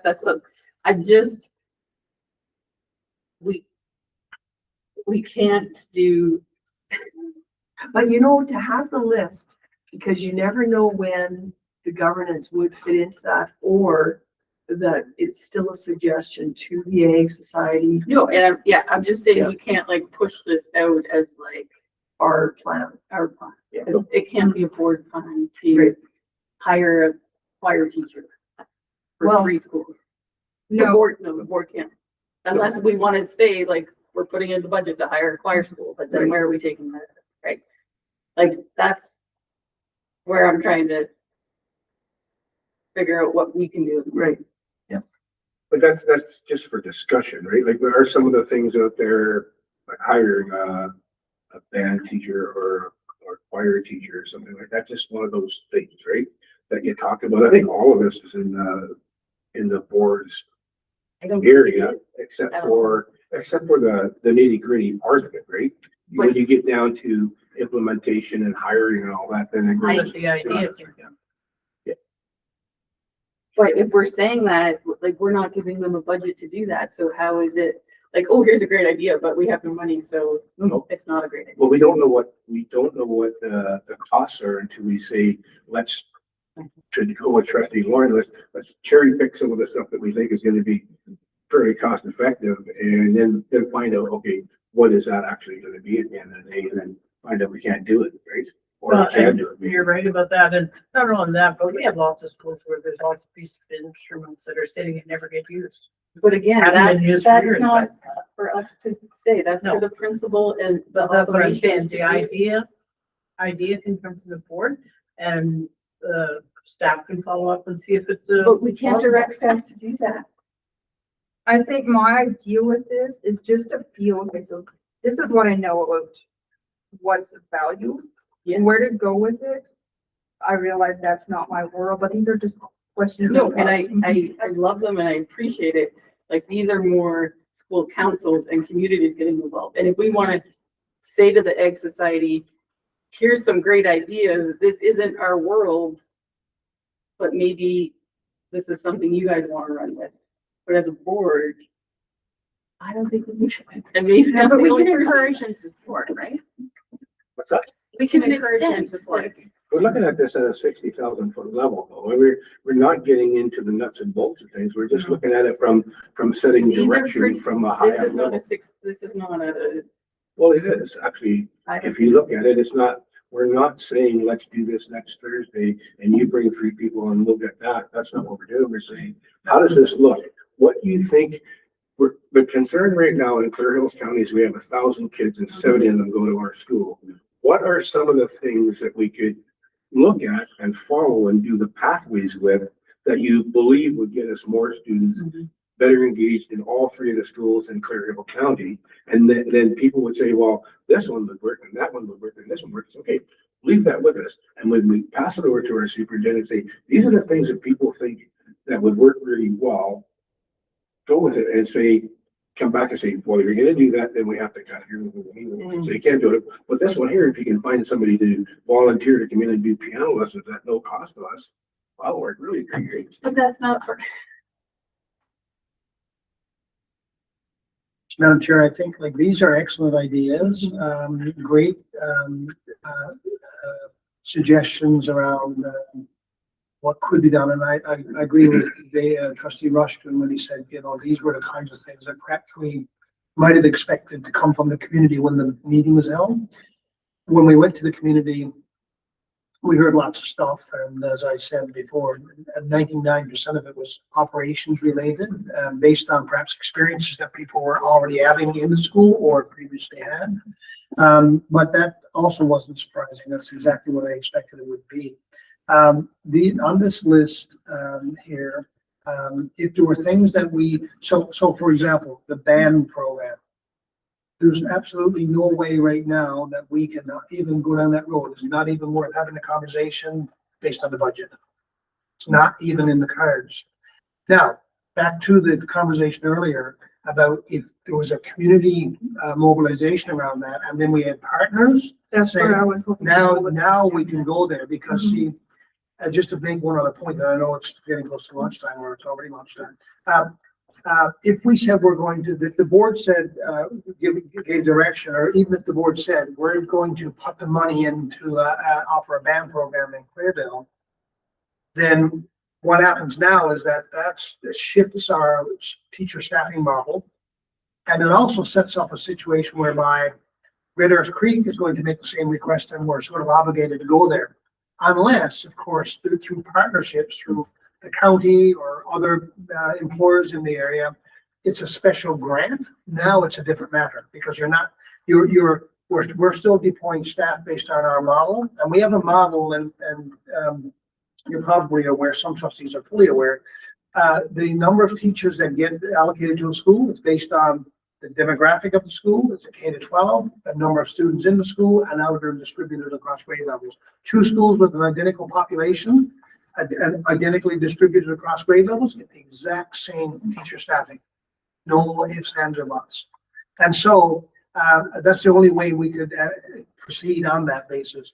So the items you listed are fantastic, and it would be, I agree, moving them back to the community, to the Egg Society in the same format or slightly altered, and say, hey, here's a brainstorming piece. Here are the kinds of things that we've been thinking about. What do you think of that?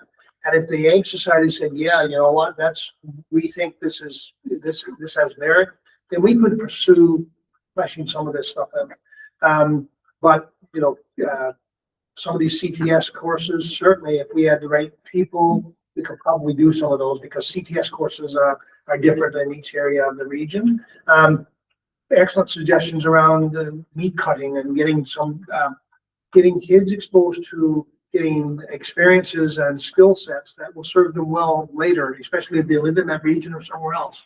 A lot of it is certainly, almost all of it is operational in nature, but given the initiative that's being taken on around trying to build a partnership with the Egg Society to see if there's a way that we could at least potentially explore different programming options that might be enticing enough for 3 sets of parents to decide to come, and then 2 more after that and 5 more after that, is certainly a worthwhile endeavor. But I agree with moving it back to the committee, the Egg Society, sorry, to see what they think of it.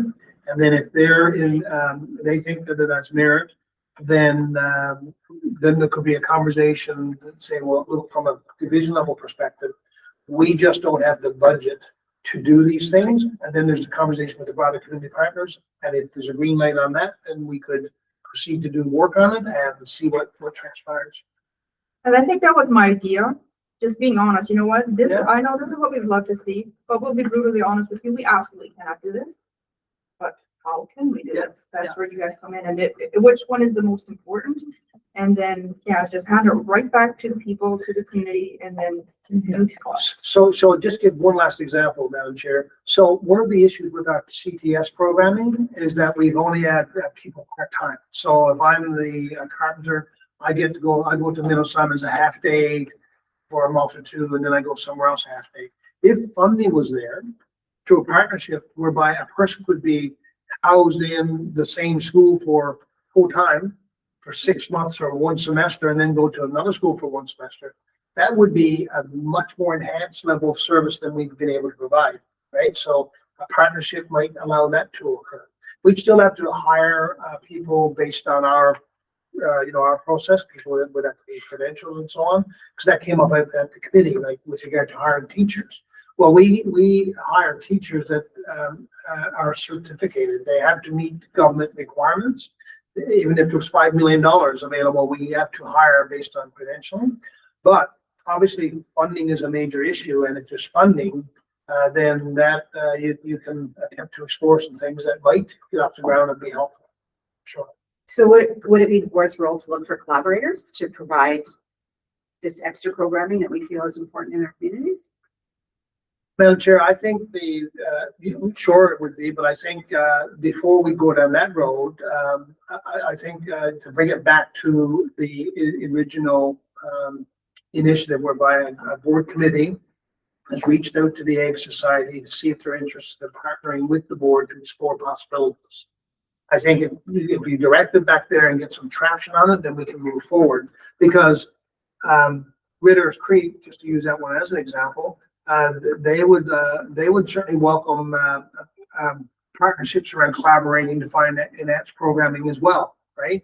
The motivation for the Minnow Simons was really around a very, very low student population attending school versus all of the children in the area, which is not the same as in Ritter's Creek.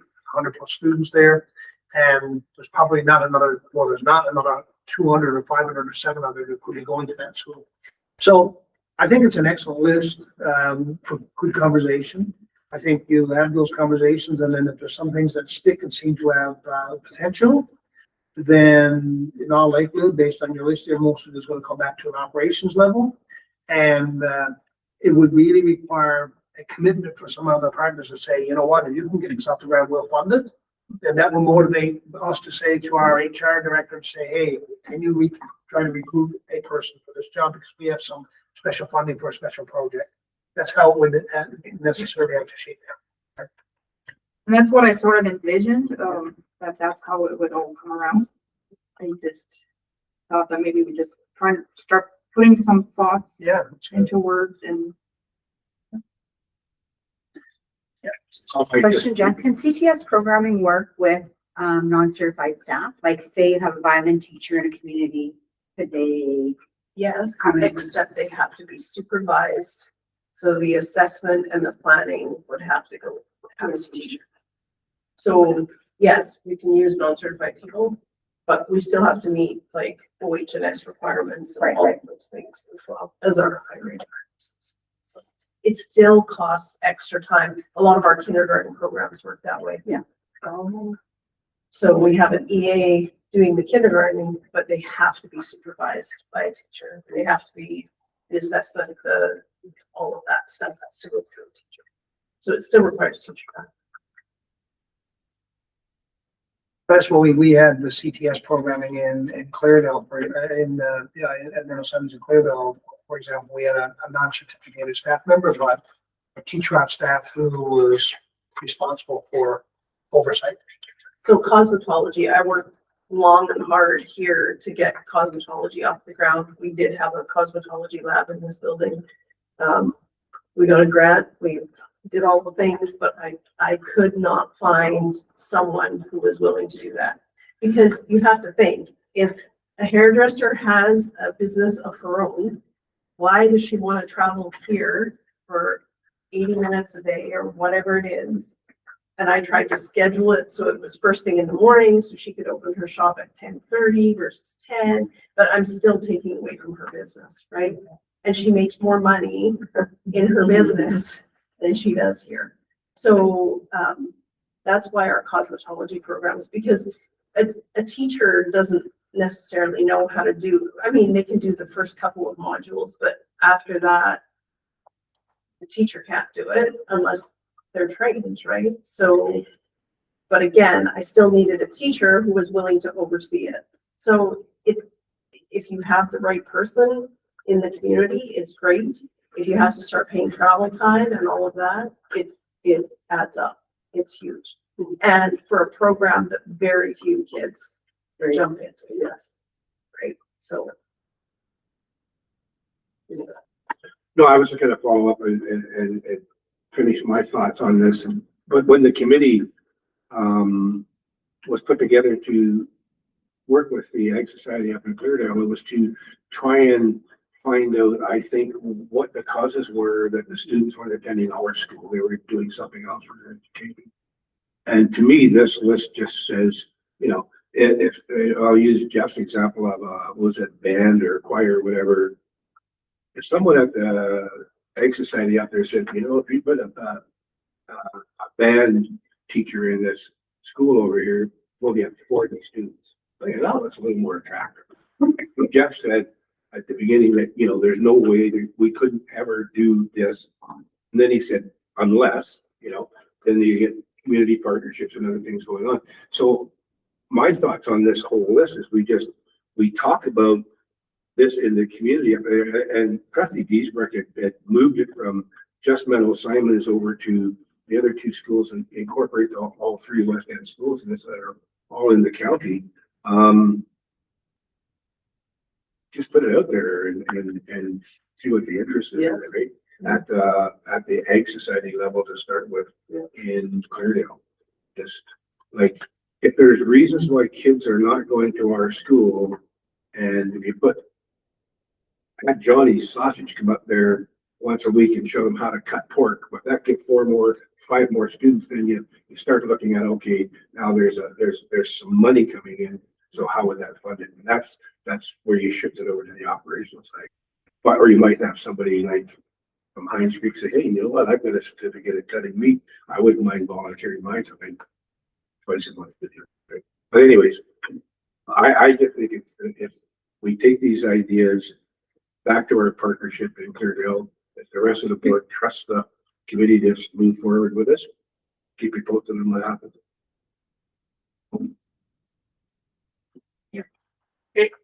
It is 12:17. I was hoping to do a half-hour lunch, but we're already.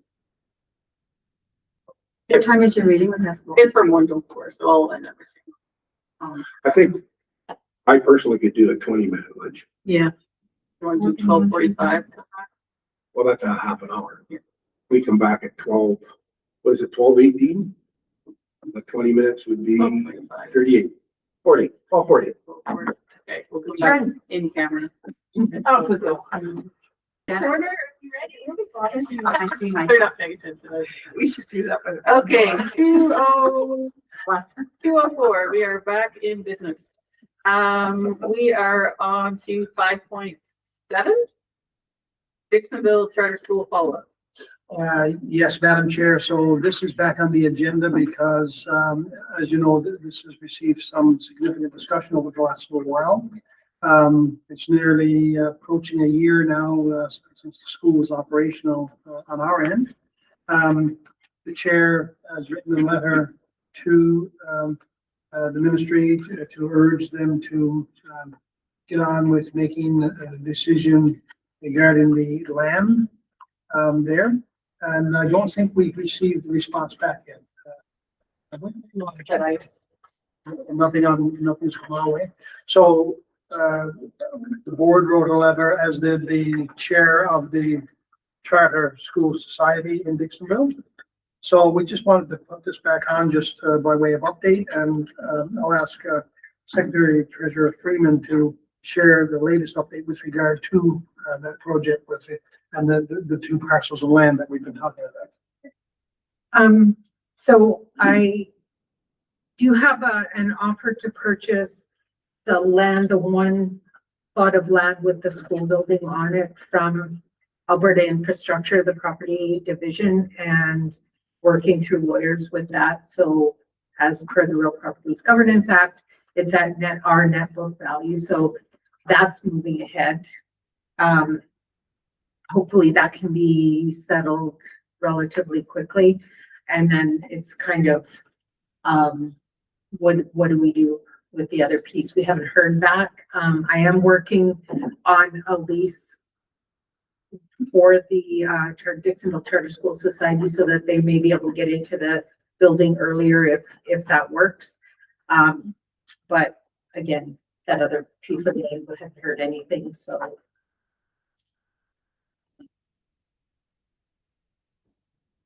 If it's just the land, are we incurring costs? Like when the school finally, We still like the have, piece that we're in, I'm gonna say dispute, we're trying to figure out, are there costs incurred for that? we're still keeping heat in that building, just to prevent pipes breaking and all of that kind of stuff, and the insurance. But And there would be some liability if there happened to be something happen on that land, right? we're responsible, yeah. Do we put a deadline on this? And if it's not dealt with, That's your purview. Just sell it. Like this, I don't know why we're just not doing it right now, like just get at her.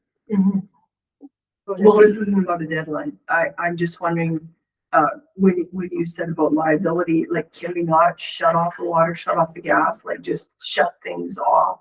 Because I'm just thinking, if somebody breaks in there, that gives them something to work with. And if we shut everything down, there's no water to turn on, no gas to. Yeah, the water shut off. Oh. There's heat, but We're just talking in the residence, right? yeah, in the residence, yeah. In the teacherage.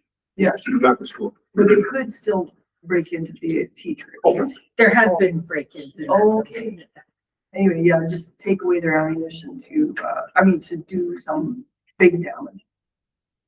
So if we just move to sell it, is that then on the charter school? If they want it, that's up to them to deal with Alberta infrastructure and to buy it with them if they decide. Can they do that? If our first step in would be to put it up for tender, that would be the next step if we're going to sell it. And then anybody can bid on it. I mean, it would be really nice if it went with the school because it incorporates part of the playground and the bus through fare, right? You can't drop kids off at school and leave with a school bus, then you'd have to back all the way over. But it sounds like Alberta infrastructure has no desire to do that, right? I'm thinking if we put it up for tender, maybe Maybe they will. something. if we put it up for tender, we have to finish that process. We can't back out of tender. Okay. Can I suggest if we do not hear, if we don't have confirmation by our May meeting, can we table this to our May meeting? If we don't have confirmation, we then put it up for tender? To give, like, I just don't wanna, we're so close, I think. I don't want to, one more month isn't gonna make or break us. And we could let them know. And I think it might be more of a headache to put it up for tender and then try and the government all of a sudden say you can't do that. I don't know. Well, they've already said we can. We can just sell it, right? No, I understand I exactly don't what wanna you're say saying. it out If we loud, leave it till, our May meeting, that's not. My concern is that the board had voted to basically have the school emptied out and everybody out of it at the end of December last year. But now we've incurred probably around $20,000 in expenses up until, the end of May for sure. And there's still nothing happening there. We're holding on to this for our charter school system. And it's gonna fill their building up with our kids. So we're kind of doing ourselves a disservice, really. Yeah, Madam Chair, the only thing I'd say is that if you're going to go down the road of, say, to May, then perhaps reach back out to the chair of the Charter School Society and say, hey, we haven't heard from our letter of you. If not, just want to let you know that, and you share with the people that you need to share with, that here's what's going to happen in our May meeting. And that might then, if there's going to be any likelihood that, that is going to get resolved to the satisfaction of the Charter School Society, then at least there's a month-long window that they can work on it. And if nothing has come back between now and then I think you're, you know, in a good place to do what you're talking about doing. So is that, Is that that, a motion? yeah, does that require a motion? To, We're just discussing where we're at. We Yeah. haven't made a decision to do something different, so I don't think there's a motion unless you want to make it, and then that's the term. Or, I think we make a motion and direct me to contact them, so that it's on the books that we made a motion. So that it's like, there's no, we had no idea, we had, you know, like this, because this is what we're doing. We're giving them a month, whether this be government or a charter, to get your ducks in a row. And then we have to. I'll make a motion if you want. Sure. That, we have our board chair write a letter to the, he is the chair of the Chartered Society in Dixonville, to let them know if we haven't heard anything back about changing hands on that land, that we want to put it up for tender. There may be. We will be. Yeah. Everyone comfortable with that? Basically, yeah, so if you haven't heard by the May meeting, in the May meeting, you'll put a motion to the table that they're going to go out. Do we send it to anyone else? Well, you could, as possible, it might be strategic to, I know. well, Dixonville, do they have a It would just, it would be the county, county? or we send it to who we sent the original. yeah, letter. that would be my thought. If you are going to CC it to somebody, you would courtesy CC it to the people that the letter that you wrote went to. Which was the. Minister of Already large. Infrastructure. Yeah. Yeah. Do we want to do that? Do we want to do that? I don't think it's gonna harm sending it to him, and then just let him know that, you know, we're not the people that are holding back here. We need to get on with life. We've been more than accommodated.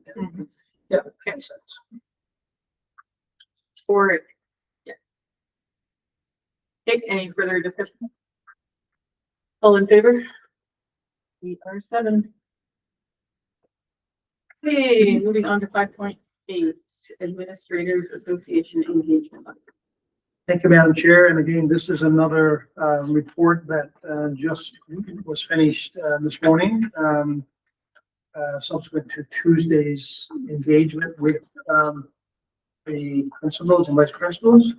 And as I said, I think the principals certainly certainly enjoyed the engagement session about topics that are of importance to trustees. So in essence, this was a report that was precipitated from a board motion at your last meeting, which was, I guess, capping 2 consecutive board meeting conversations around do the trustees meet with principals? And if so, how do you do that? What would the focus be, and so on? And by way of motion, then I initiated an engagement process on Tuesday with, on your behalf, with the principals and vice principals. And basically, a Google document questionnaire was developed that attempted to capture the spirit of what was in the motion that was passed. And so you'll see that there's halfway through, you'll see there's a 6-page, 6-question questionnaire that was, as I said, set up as a Google Doc. So we have 14 sites that could provide feedback. The upfront part of this is a summary about what they said. And so question 1 asked if they would like to have an opportunity to engage with trustees on governance versus operational topics. And if yes, no, or maybe. And all 14 school sites responded, and most of them, 9 said yes and 5 said maybe. I did contextualize this at the outset by talking about the distinction between governance and operations and, the importance of having clean processes in those two realms, recognizing that there's always going to be an intersection of those two realms from time to time. And that at the end of the day, engagement with trustees would need to be around governance matters. And so they all said yes or maybe. So then there was no response to question 2. Question 3 then asked if you are interested or possibly interested, i.e. the maybe one, maybe response, what type of governance related matters would you like to discuss? So there's a list of things there. You can see the raw data from all 14 sites. The next question asks, well, if you want to, given that you're interested, and they already indicated that they were, not knowing at the time what their interest would be, I framed it this way, of course, would you be preferred in-person or virtual meeting? And what was your preference of duration? And a couple of examples, an hour, 2 hour, half day, 4 day, 12 of the 14 sites responded there. So 2 sites didn't respond. And the next one, question 5, which is toward the end of the document, if you're interested in engaging with the board around governance related matters, would you prefer standalone meetings or a meeting attached, say, to an administrators association meeting? 12 of 14 respondents. And then question 6 just said, hey, please provide any additional comments. 50% of the sites responded to that. I'll just make a couple of quick comments. And listening to their conversation and as they were filling things out, filling the document out, it became clear to me that principals and vice principals, not all principals and vice principals, have a solid understanding of the role of the board and the role of trustees within the board. I would say that, to say it in another way, there are varying degrees of understanding of what the role of the board and the role of trustees within it is. So one thing, and they all said that they would like to engage with the board, yes or maybe. And the maybe ones, if you look at that, it was around, well, it would depend on what the topic was, and I wouldn't want to get into the operations side of things. But really and truly, I think there's an opportunity here for the board, if you want to move forward with engaging with principals and you want to know what engagement should be about. One big one would be some conversations around what is the role of the board, the elected board, that has a very clearly defined role in legislation, and what's the role of trustees within it. That would be a really good thing to engage around. They talked about having, for example, involvement in administrative procedures, and what they really meant was policy, right? Because the board sets policy, the administrative team sets the administrative procedures. And they wanted to have involvement and have input into that. Well, they actually do have an opportunity to provide feedback. I'm not sure how much feedback they've ever, that they actually provide back. So maybe that's a conversation around, well, here's how you can provide that feedback, and is there a way that can be improved? So if you look at the page 2 of the report, key governance themes, advocacy was the top priority, budget and funding was the next one, policy development and review, strategic planning. They all felt that cautions, make sure that there's that the governance and operational responsibilities aren't blurred. Therefore, you need to have a very clear focus around the structure of the meetings with defined topics like input on specific policies that they're interested in, perhaps because the policies result in administrative procedures that they have to abide by or manage, and that piece, and the role of the board and trustees. They talked about the risk associated with that, delving into a couple that they noted, delving into HR decisions, staffing matters, and so on, and day-to-day school operations. Preferred meeting type, strong preference for in-person meetings, but an option to have virtual meetings depending on the time of year that the meeting was held. The most common preference would be for a full half-day meeting, but some support for a 2-hour meeting with flexibility and so on. They felt that a half-day meeting would make an effort to mobilize people to a meeting more worthwhile and obviously more time for conversations. There was also some advocacy for attaching them to the administrators association meetings and driven by efficiency from time and money perspective. So we have a scheduled admin meeting anyway. So just for argument's sake, dedicate one per year, which would be a meeting that would be strategically attended by boards, and the front part of that meeting for the first hour or 2 hours, or depending on the topic, half day, would be for trustees, after which point in time the trustees peel off, and then the administrators have their association meeting or a management team at the management meeting. So they talked about that. The other thing they talked about at the end, the 7 responses at the end, 6 of those said that they would like to have yearly annual tours.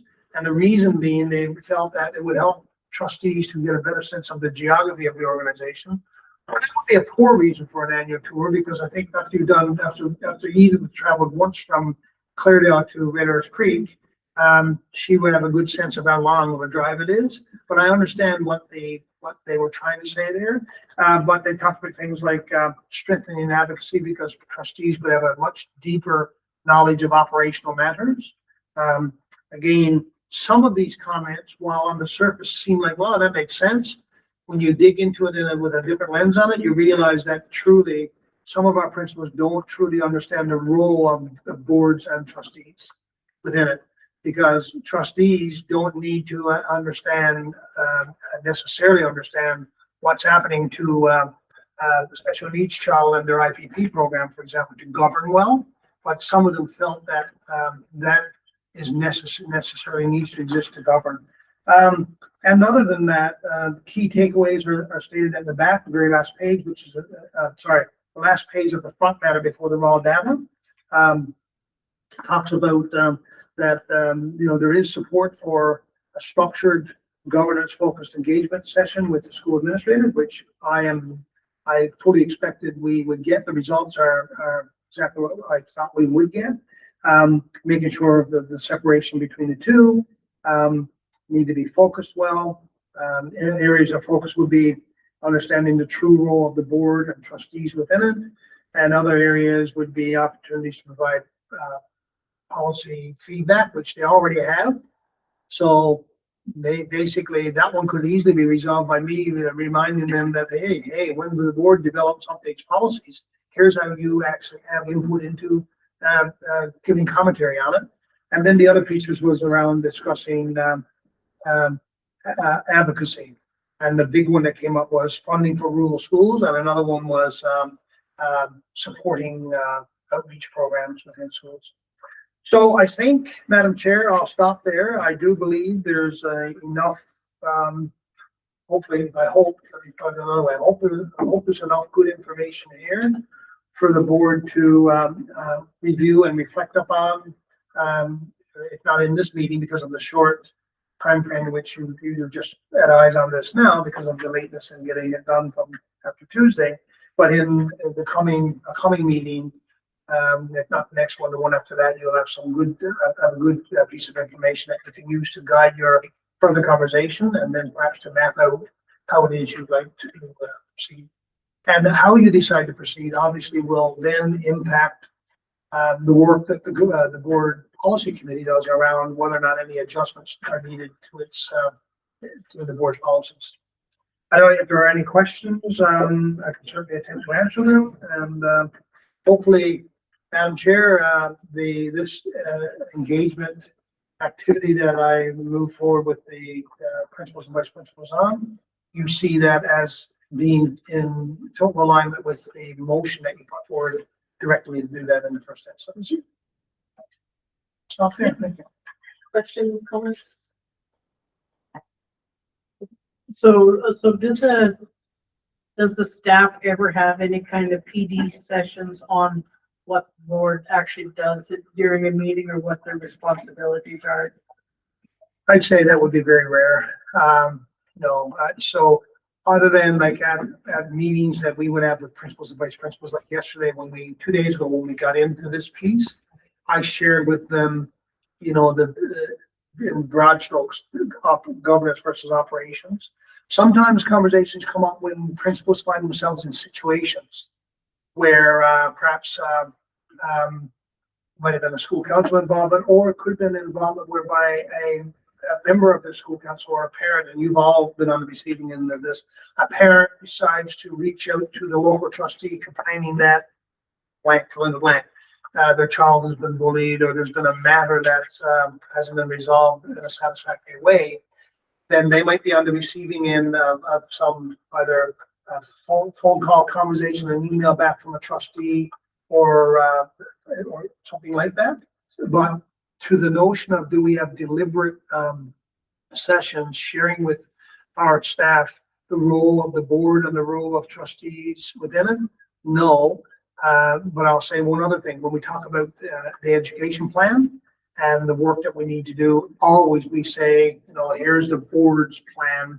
The board sets overall direction that we all are obligated to fall in line with. So they understand that part. So if you ask them what one of the responsibilities is, I think they'd all say, well, they develop an education plan that we then, as a template for us, they hire a superintendent, that kind of thing.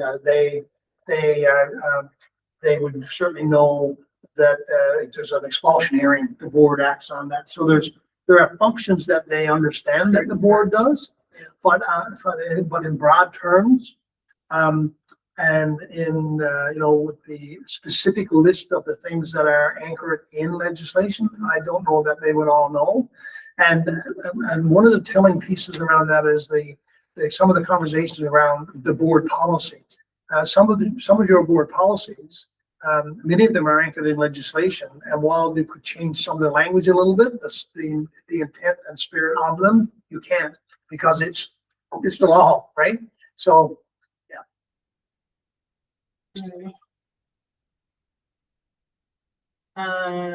Everyone comfortable with reviewing that, and we'll put it on future agenda? Yeah, I think so. I mean, this is exactly what we're looking for, right? But just too much to kind of rush through right now. Okay, that's fair. Perfect. And Madam Chair, the last thing I say is, if as you review that, and when you bring that back to the table again, if there's something else that comes to light that you want further clarity on, we can easily do that. We do have one more administrators association meeting this year, so we could do something then. Or if it was one item piece, I could easily send something into principals, do a quick little survey and get it back. I was going to do a survey first. And then I thought, well, doing the survey, all you get is a pie chart. Yes, 14 or 16 said this, and that's useful. But the usefulness in this is that you actually see, you get a little more, you read a little more into what they actually are saying by seeing the text. The other value in it was that as they were filling it out, of the person in the middle of this chart, the second one could look at what the first one said. So the first one, it was the first one volleying out information, and you'll see sometimes people saying ditto to what Marie said and add a piece. So you generate collective momentum around that. But also the downside to that, from a pure research perspective, is that it becomes a little bit biased, because what I say is influenced by 5 other people, and I might say something slightly different than what I might have said if I was saying it in isolation. So that's just one of the limitations to this document. But again, hopefully it serves your purpose. The discussion. Thank you for that. Okay, moving on to 5.9, standing committee agenda items. Items for joint board meeting with Holy Family, May 21st.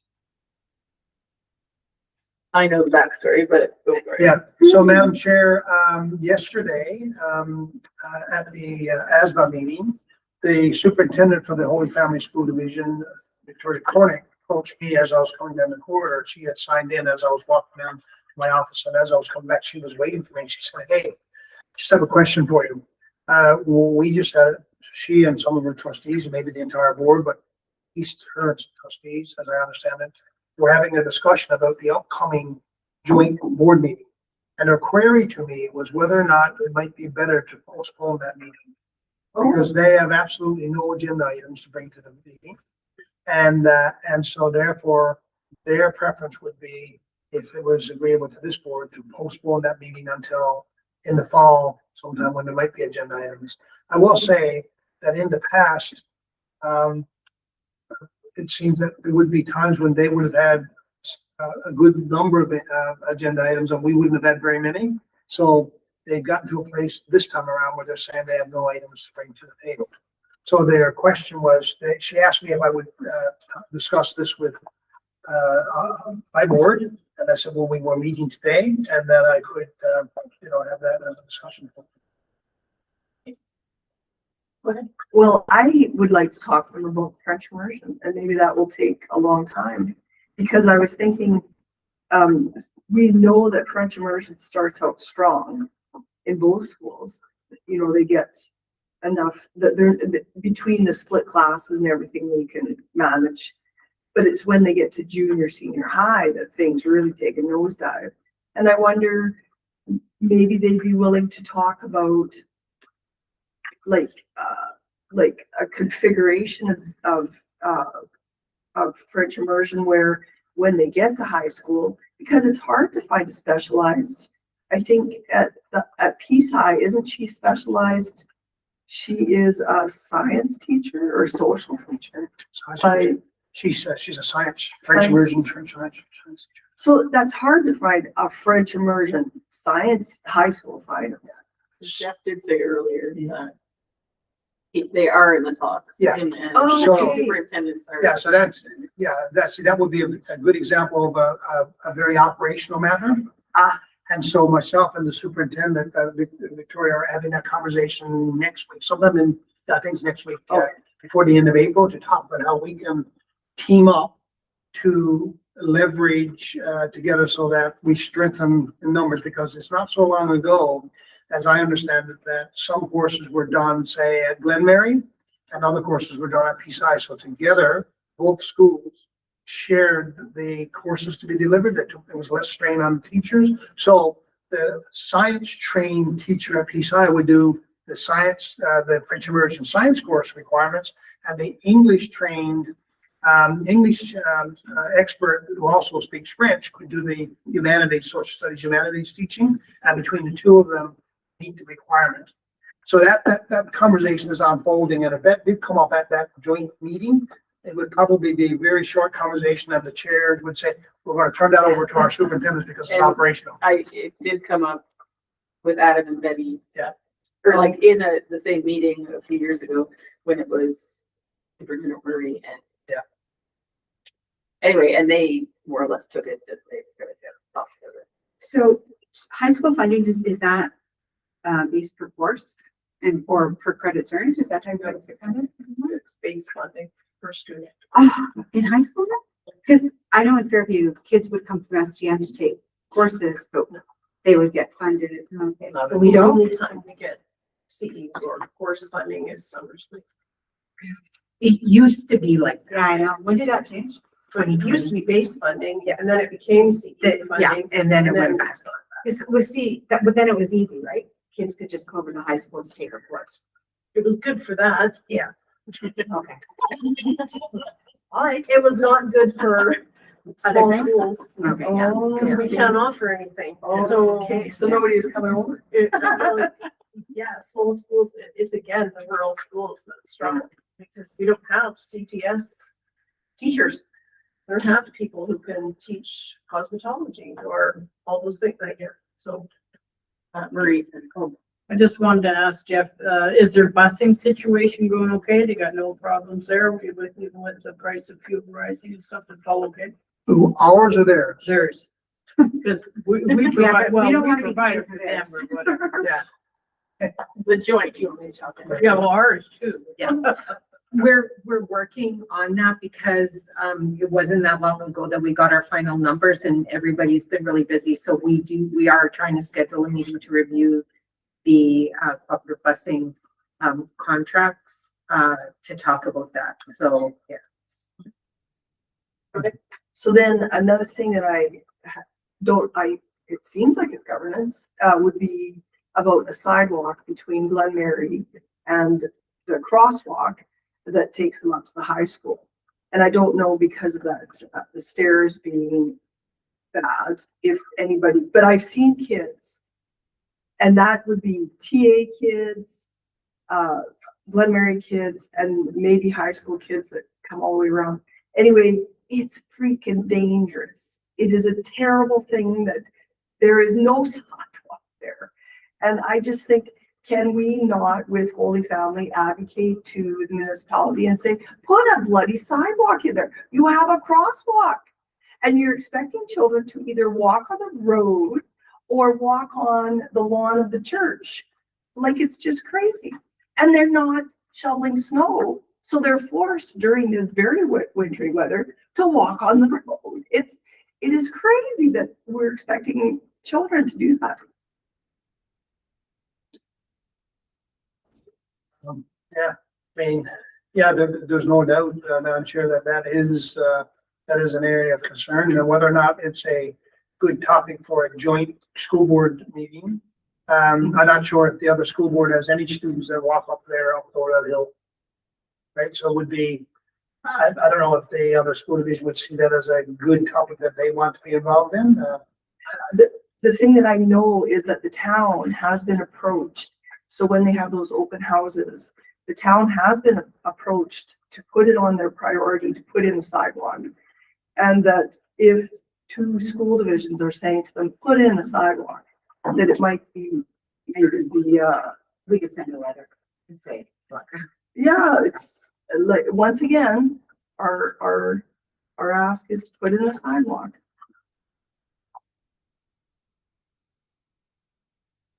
I do need to. Oh, right. I do. Okay. You're right.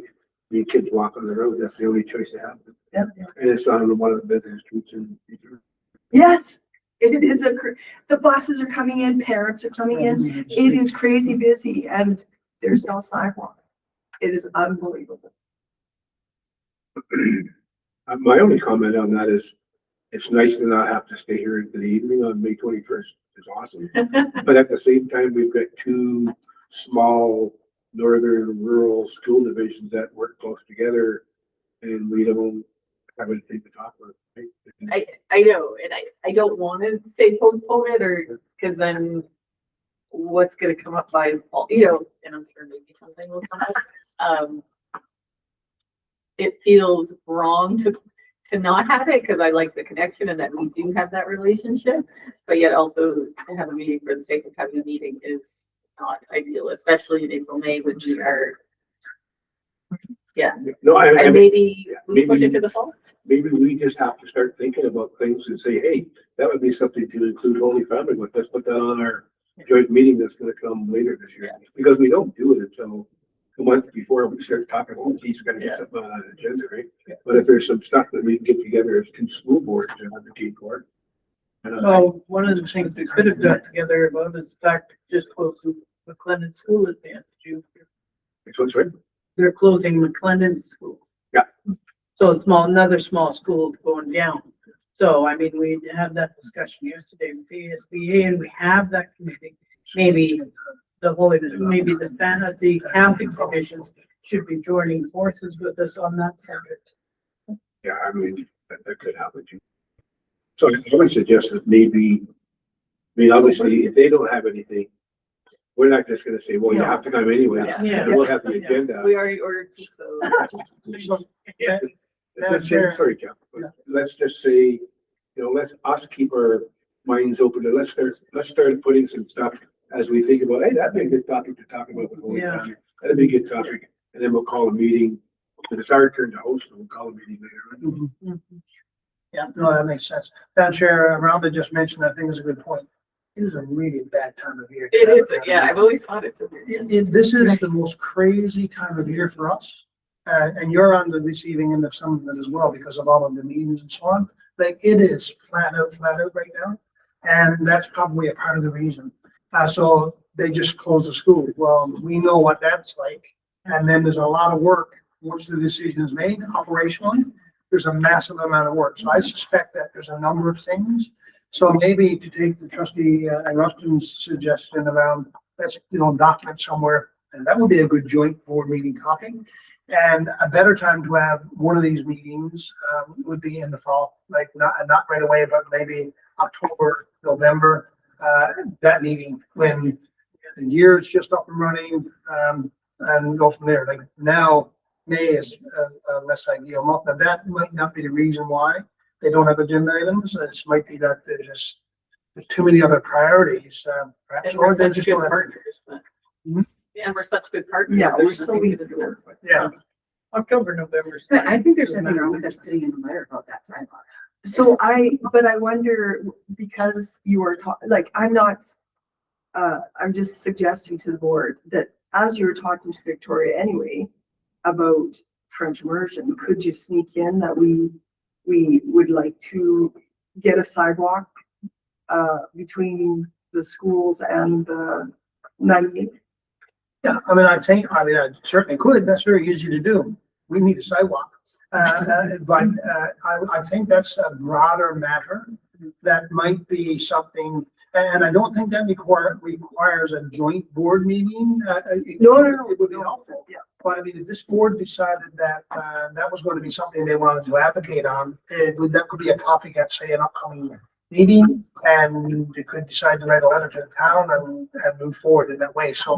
So what I was thinking is just to get their signature on the Sure. letter also. That'd be more. I could certainly raise that with her when I have the French immersion conversation, say, hey, have there been any concerns expressed in your world around that stretch of road, which is a very busy stretch of road for sure. That's a safety concern. And if she says yes, well, we can move down that road. It'd be similar in some ways to the reverse one when there was a matter that they had in Manning and they wanted us to write a letter of support for it a little while back. So there might be a little bit of memory around that as well, right? So, but In yeah. a good way? Oh, dear. Yeah, I just think if it's just common sense and safety, what can't we just send a letter? Sure, we could. Yeah. Like, just because, We could look for their Start support. chipping it away at it. Yeah. So I will have a conversation with Victoria around it and ask, if she can have that conversation with her trustees, just officially see where that goes. And then perhaps at some point in time, there might be a conversation between the chairs of both boards and decide if there's an appetite to move it forward jointly, or if this board decides it's going to move forward. Is Kelly still the chair? Do we need a motion to move it, to table it, or it's a standing committee? You should have a motion saying that you're postponing that until a future date to be determined. Okay. Would someone like to make that motion? I'll move that. Wanda, all in favor? We are 7. That way. We won't do it. Okay, no departmental presentations, no financial reports. Okay, 6.3, point 1, ASBA. Anything there? That's good. 6.3.2, the PSBC conference. Did you want to give anything else? Well, just our PD session. I'll just talk a little bit about it. It was called Social Capital, and the meaning of that is the stock of active connections among people that trust, mutual understanding, shared values and behaviors that bind communities together and make cooperative actions. So then they said that a considerable body of research had demonstrated that trust networks and norms of reciprocity, I can't say that word, reciprocity, no. Reciprocity. What is it? Reciprocity. Really? Never thought it out of that. Within a child's family, school, peer group, and larger community have wide-ranging effects on the child's opportunities and choices, and hence on her behavior and development. Schools can be a place to build social capital in the community. Educators can build norms of that word and trust through the effective engagement of parents in public education. The most accurate predictor of the student achievement is the parent's ability to become involved in their child's education in the school and in the community. So we've all read about examples of divisiveness. Oh, good Lord, I've come across another word here. In our community and province and country. Divisiveness. There can be networks established that pull us farther apart, enhancing that word to distance it, and working to destroy trust. And then it just talked about us serving the moral ownership of public education, and they talked about the 4-year planning cycle representing a significant opportunity to begin and continue to build social capital within our community. So it was okay, but I thought it left a lot to be desired. I've listened much better. Did they give you like tangible, because it's on, community trust, but I don't see them saying. Well, they're saying to involve your constituents, parents, staff, and students in building a plan to enhance student success. Having a plan that hits the mark on the true aspirations for students Well, I guess within that's, your division. That reminds me of the TV, Yeah. the radio program we both listened to on the way here. oh, right, yes. He was, from Fairfield. Is that where it was from? He's Oh, the- I think I remember. Former chair of. Was it Steve? Was that? Daryl Robertson. Oh, dear. Oh, okay. I think. That'll Oh, okay. I don't know. Yeah. But he just said he did. Well, anyway, that's what the PD says. Yeah, and then there was one on, board superintendent relationships Yeah. and Indigenous education and language revitalization. And then, board evaluations, trustee compensation, which is Brian Callahan, who we've had here talking about. That was interesting because they said that I think it averaged around between 13,000 for trustees or whatever, up to 25,000. Up to 40. Was it 40? Yeah. Oh, well, we weren't even close then. No. And then one on media and public statements. It was a reporter from CBC. Anyway, it was, Yeah. Okay, Rural Caucus. Edith, your meeting was canceled. David, you want to speak to that, working group? Sure. We had, it was not the working group. No, It was open to all of the members. There was 42 members from across the province, were engaged in the session back on March 30th, I want to say it was. And, Trustee Giesbert, Trustee Dick, and myself were there. It was on funding for rural small schools and what the Rural Caucus should be looking at moving forward. There was a lot of really great information shared. One of the keys coming out of this, and it's going to continue to be a key, is what are the good things with this funding model that we don't want to lose, if there are good things. Some of the good things are is that we can kind of move that money around wherever we want to use it. They talked about daycares in schools and getting funded for kids that are in daycare as a part of school funding, because the buildings are available to them, so they would be a part of the student count. They talked about all of the communities out there are having issues with homeschooling, taking a lot of children out of the schools.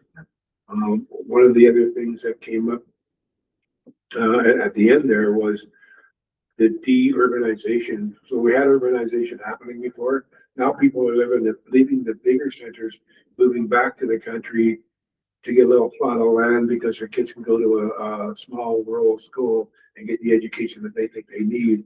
And then we're coming along and shutting it down because of no money. Yeah. So they've created a working group that I've signed up for, and I'm hoping to get this board's blessing to continue on doing that.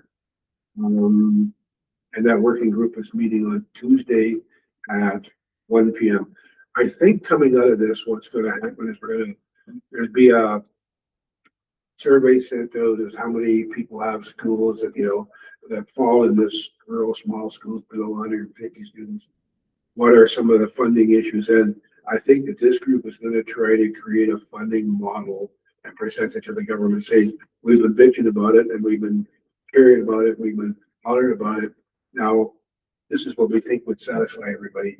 Can you do this for us, right? And it's around the funding model itself and around utilization in the buildings. I don't know if I missed anything. Yeah, sorry, I was late to the meeting, so I caught the back end of it, but, I think that was, Yeah, with the idea of having daycares go into schools, right now, currently, you're funding a school. It's called the Alberta Education and Childcare Ministry. So you're funding schools and you're funding daycares. Okay, so you're funding two different buildings, neither one which is full.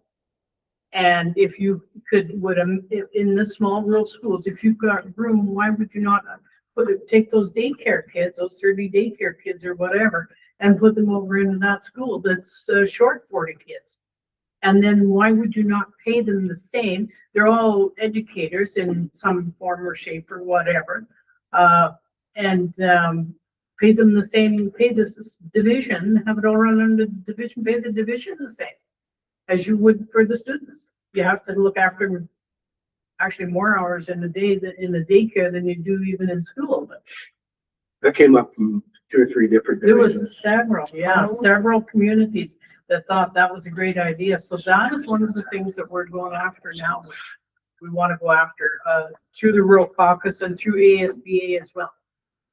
So I don't know about Grimshaw, but Peace River, they have not enough spots. They have a wait list. Yes, they do. And so I'm thinking, there we are with a school, like, I don't know about Grimshaw, but the school is right across the parking lot. Mhm. And really, what if the older children in the daycare Yeah. were on the north end of the school? And our school is what, 60% capacity? Like, it's just a win-win. Yeah. Because we're charged for that square footage. And so what if it was used? And there are schools out there. My granddaughter goes to Riverstone and Granbury, and that school goes right from babies 1 year old and up. So there's daycares in these schools Yes. across Alberta. They've done it before. It's not rocket science. It's not new. Do they just lease the space to the daycares? I'm not sure, but why? Because I don't think we want to get into raising babies. Come on. Yeah, it could easily be a subdivision. It doesn't have But to you be could, yeah, their responsibility. right, we could just lease the space to the Yeah. daycare. So I think we just need a motion to get to appoint David to act on our behalf on the standing committee with the rural caucus. Yeah, That makes sense. David would be a good choice. Okay, Marie, you're making that motion? Yeah. Okay. All Thank you, sorry, just. to appoint. Yeah.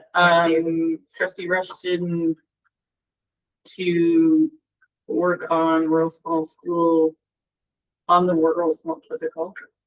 Yeah, the rural small schools working group with the rural caucus. Yes, There you on go. behalf of the district. From the board. Okay, all in favor? Might be a conflict, so I'll just put my hand down. No. Seven. 8, perfect. Trustee calendar. Get their calendar to busy. No, I don't have no room left. Okay, where are we? Board meeting.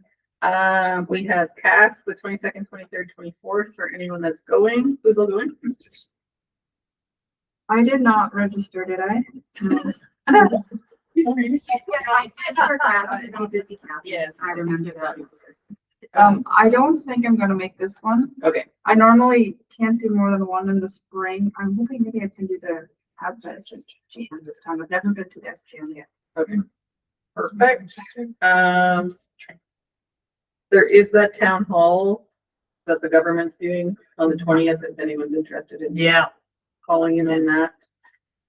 Is it gonna be a Zoom link or something? Oh, You have to register. You got it for through ASBA. Oh, Yeah, okay. send out. But if not, I can send it out. And you just. Yeah. Send I'll it find later. it and send it. Can you send it to me? Sure.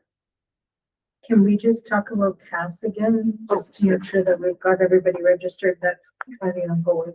So I have Lacey, Marie, Wanda, David. I think that's, and you said Marie. Yes. Lacey, Marie, Wanda. And David. Yep, perfect. Is one. Awesome. I think it's 6 o'clock. I'll find the email and send it. 6 or 6:30. The next week, we have a meeting with Clear Hills County on the 28th. Janet, Edith and myself. TVAC, is that happening? We have, Madam Chair, we have the notification gone out to the teacher reps to send in any agenda items. Okay. So we're assuming it's going ahead. That's me, right? Assuming it's going ahead. And, What date? I would say it will because we have updated terms of reference to go through and sign off on. And that'll be 4:30 to 5:30 and then 5:30 to 6:30 is stack. We're going to flip them in the future probably because, yeah, so we have stack first and TVAC second. Yeah. Yeah. So it's stack is 4:30 to 5:30 and TVAC is 5:30 to 6:30. Right? Is that the day we're going to Clear From Hills? 4 till 5 and then Yeah. 5 till 6. 4 to 5, 5 to 6. Yeah. What time are we going to Clear Hills? I think we have to be there for 10. Oh, yeah. It starts at 10:30, isn't it? Yeah, Yeah. the meeting starts at 10:30. Oh, yeah. So in the future, what we will do is we will do the TVAC first after this meeting. Because then the trustees can peel off, and if we finish that meeting early, we can go right into the stack meeting. Because the stack from the teacher side is the same people. What's that? Stack is Superintendent Teacher Advisory Committee. Last time we met, we didn't talk about anything. Is it We did the terms of reference. Yeah, We did we did review the terms of reference. Were you there? We were sitting just like this. And they were all here. So interesting. And we talked about how it was in the 18 in negotiations. Okay. That's what I remember. Okay, the rest of that week, we have the Red Earth Creek visit on the 30th and Peace River engagement 30th as well. Anything else for people in April? May. Okay, May 4th, I was gonna ask, do I need, I don't want to say permission, but there's the ministerial engagement on Bill 25 for board chairs and superintendents on the 4th.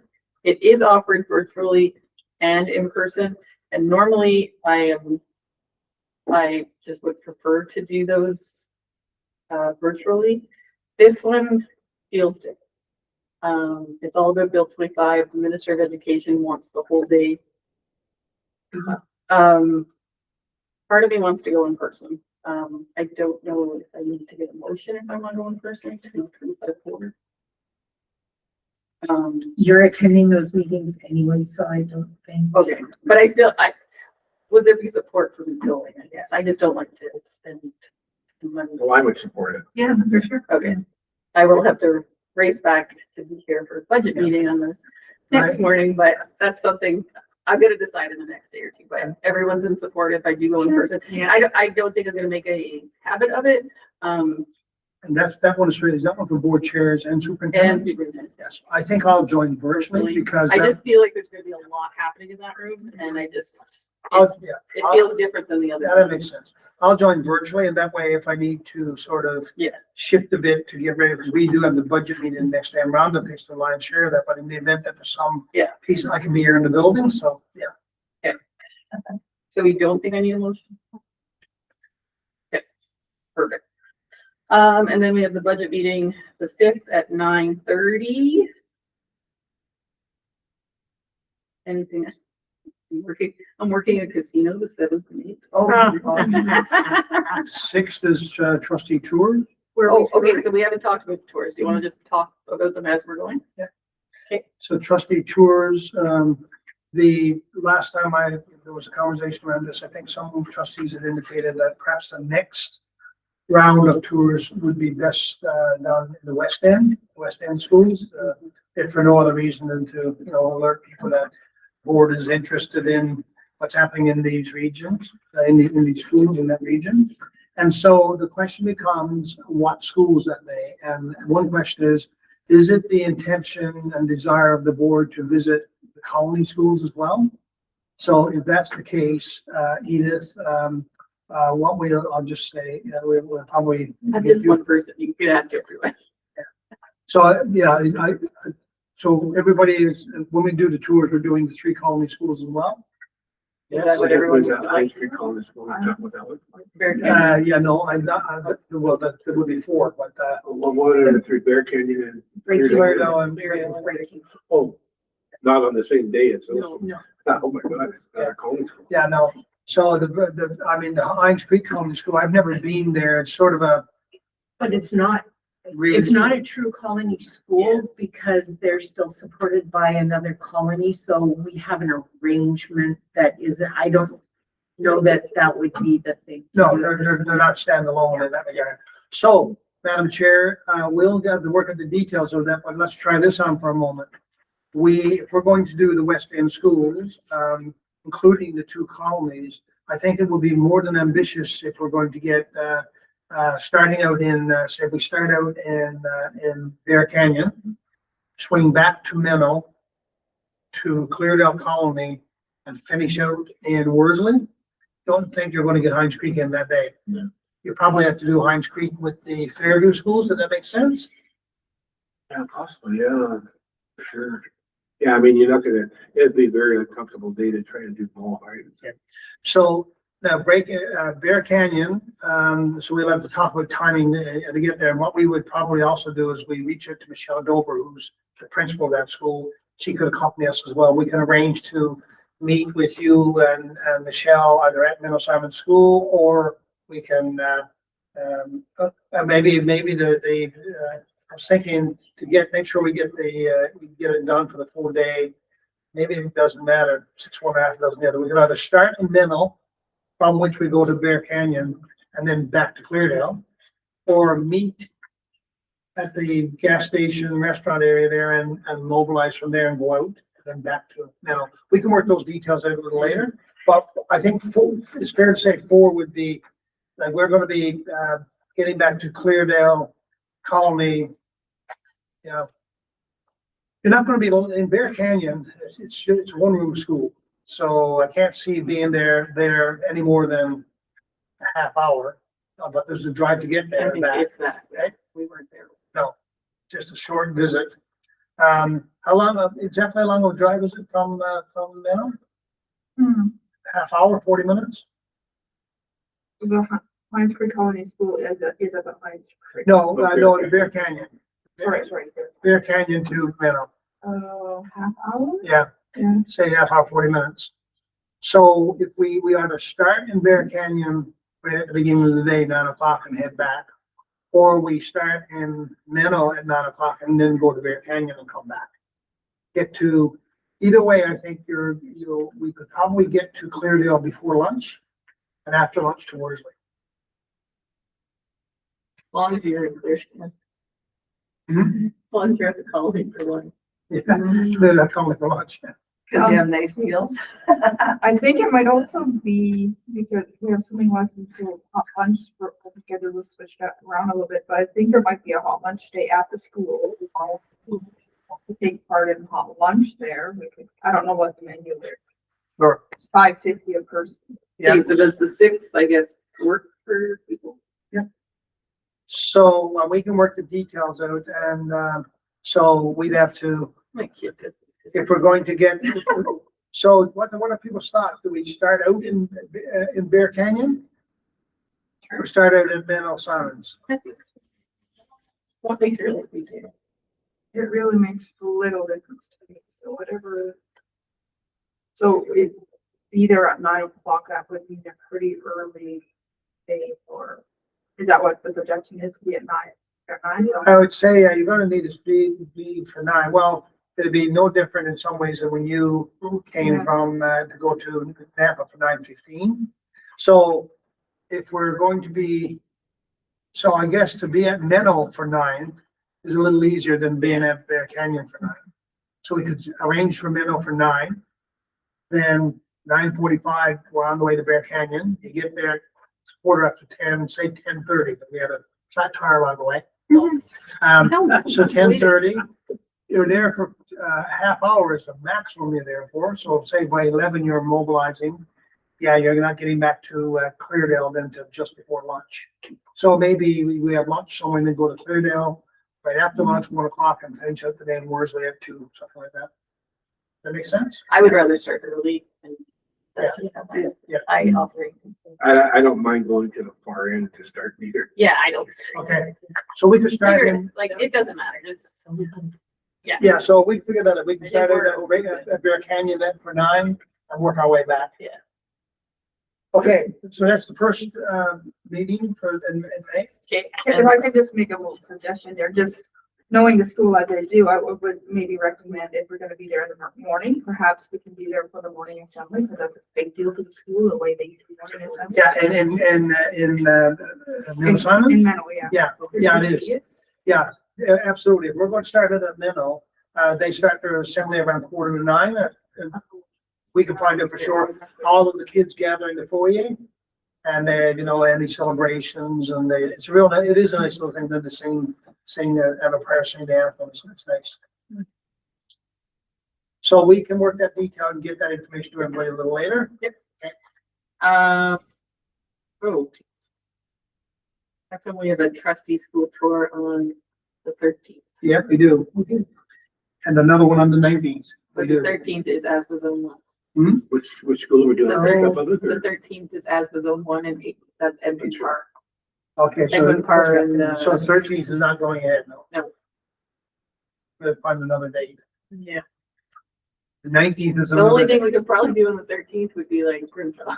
Yeah, we could do breakup of it. But that school might be open, because when you get through the Edmund Park and everything, Yeah. the meeting might go. Could have saved the Peace River School. So, yeah, so we'll have to. So yeah, the regroup on that. 13th is our Friends of Education Edmund Park and the as the zone 1. I think the invites are coming out soon, I said. So we'll have to get our Friends of Education on if that's. So the next date, Madam Chair, is the 19th of May for tours, right after the May 24th. There's no weekend. school that day. On the 19th? Is there? No, I it's I a just- Tuesday. I looked at a map. I just looked at this actually Oh, and wrote it down, but It's no school on. I was making my breakfast program. Tuesday afternoon. no, so no, that's good. No wonder everyone had free time. Yeah. Sorry, everybody It's was too good free. to be true. I'm just shooting it out. Just give you some more dates. I'll just. Yeah, so that's the only other date we had then was in June 4th for the next date, but, so we're going to have to regroup and try to find some other dates. Could we ever do it? So we postponed our joint board meeting on the 21st. Could we come early and do Grimshaw on the 21st since we're coming? We could, to I was just Grimshaw? thinking that we Yeah, could like- perhaps, To just look at that one, not really do it. we could, go to Grimshaw for 9 o'clock. And, I know it's a long day, day, but we're not staying late now, so. Oh, yeah. That's a possibility. it could work. Look at that. It would work on our end, I think it was That's when? 21st. May, our board meeting. Our board meeting. day. And we could actually still have the meeting start at 10, or I don't think you'd be safe if you want to start 10:15. Because if you were there for 8:45, 9 o'clock, Think- that's a bit of a bigger complex, so you take a little bit longer to move through it. Yeah. So you Oh, could yeah, say, to see that whole place. yeah, we could say 9 o'clock and then have the meet, reschedule the meeting to 10:30. A bit of a buffer, right? Now that we're not doing the joint. Yeah, so we make a note of that. See if that would work. Yeah. Okay. Anything else people are doing in May before the 22nd? I don't think it's called right now, but I'm gonna be going from the 12th to 19th. So going on our little airtime trip. Okay. American trip Yeah. in Canada? Yeah. Awesome. I have a group of about 10 kids and 7 adults. A couple of them here. When is I'll that? tell you where to go. Yeah. Me and 12 to 19. Anything else of importance further on the calendar? Probably the last school council meetings will be happening. We're talking about the PSBA and the ASBA, right? At the same time, spring general assemblies. Oh, They're in May. we can, I think we've already talked with them, so I wasn't. They're after our next board meeting, so. I was just, normally what happens is you go to one of these and the third day you get out at lunchtime and drive home. And Chris, you're, booking the motel rooms and everything, so the PFBAA, which I'm going to, is the 28th, 29th, and the 30th. And it goes till, and there's a supper on the 30th. So I'll have to make sure I have a motel room for the 30th as well. You probably already seen that. The other thing that's not here, Madam Chair, I don't know if we've received many yet, but graduation ceremonies are coming up here, right? We're into grad season. So there'll be some invitations coming out for trustees. You were gonna speak this year at Fair Behind. No, seriously, What's that? speak at Fair Behind this year. It depends on when the grad is, really. I said, I've been with last year, he said, didn't want two people, and I agree with you. And I said, I'll do it this year. You did. That makes sense to me. Yeah, I thought you did a fantastic job, actually. So, yeah, so once we get the list in, I don't know if we've received any yet, just one, two. So we'll get that out, and, some of these grads might be before the next meeting, so we might have to send it out to trustees and just say, hey, here are the grads in your region. Are you, going to be able to attend? We typically add one to David and my conversation here. The practice was that one person speak. We've always sort of let that move to the trustee to speak. There was a period of time when two would speak, but we felt that wasn't good. I know, for example, Adam used to like to speak at the grads, so if David was speaking, Adam would as well. But it should only be one for the organization, and really, it's a graduation ceremony, and the best person to do it would be the Superintendent. Would be the trustee, and for the region, and what we've also had happen, I know 1 year Marie filled in for somebody who couldn't make it to a I've done grad. it many years, Yeah. many times. So anyway, we will get that list as a kid, and we probably remind schools to get the list out to us. The other thing that's happening, by the way, just so we don't lose it, is the lawn service awards. Remember, we stopped doing the gala, and we're doing lawn service awards at each site. So there's a Google Doc that's out now for schools to put their entries in. So once we get those, we'll get those to you as well. And the trustees would be welcome to join those meetings and say a few words, just celebrating the moment with people who are getting 5, 10, 15, 20, 25, 30. Or last year we had somebody get a 50-year award. Whoa. Ceremony. No, Anita? Yeah. Oh. So that we'll get that out to everybody as well. Anything else, calendar? So, wanting to go to the address, Jim. Is there anybody else? I'm going to that. No, I can't do it. Just say, Madam Chair, Yeah, so we can look for some. Madam Chair, I was just saying, I leaned over here saying that, given what calendars are like, we may actually not be able to get all the trustee tours in now. We'll get most of them in, but we might be 1 or 2 short. And in which case we'll schedule that early in the fall so that, we won't be into another full year without everybody having seen all of the schools. It is what it is. I mean, the days are. There's a lot happening. Yeah, the days are like, on our end as well, like they're literally very, very few days. I'm just looking and saying, I'm going to have difficulty scheduling, interview times for our job. Mhm. I would say Manning can make the fall. Like, there's not like anything happening in Manning that it's cool. It's a nice school, but it's like Fairview, there's like always intricacies and like they just really understand those schools where Manning.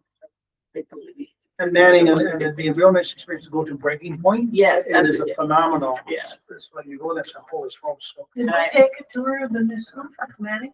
Some came for the grand opening. I got a personal one by Breaking Point's, Lacey when we east have of provincials. Oh, yeah. Do we run? Oh, they took one of the. The other thing, Madam Chair, is value scoping. Oh, yeah. So, yeah, we're not, We're not done. yeah. No, Do you okay, have any tentative date? so That we, you just roughly really put in only here? one. That's under what one round did you say didn't work? The second. Third and fourth, isn't it? Yeah. The 3rd and 4th of June are the only dates that right now. What does it look like in your calendars, 3rd and 4th of June? Yeah, I'll, Talks that up, that school tours, the only one that would actually make it, but is now gone to, but that's whatever it is, right? I'm in Montreal. I'm in Montreal, June, all of June to, the first half of June. Yeah, I'm good. I can, yeah, SGM ends at noon on the 2nd, so I could.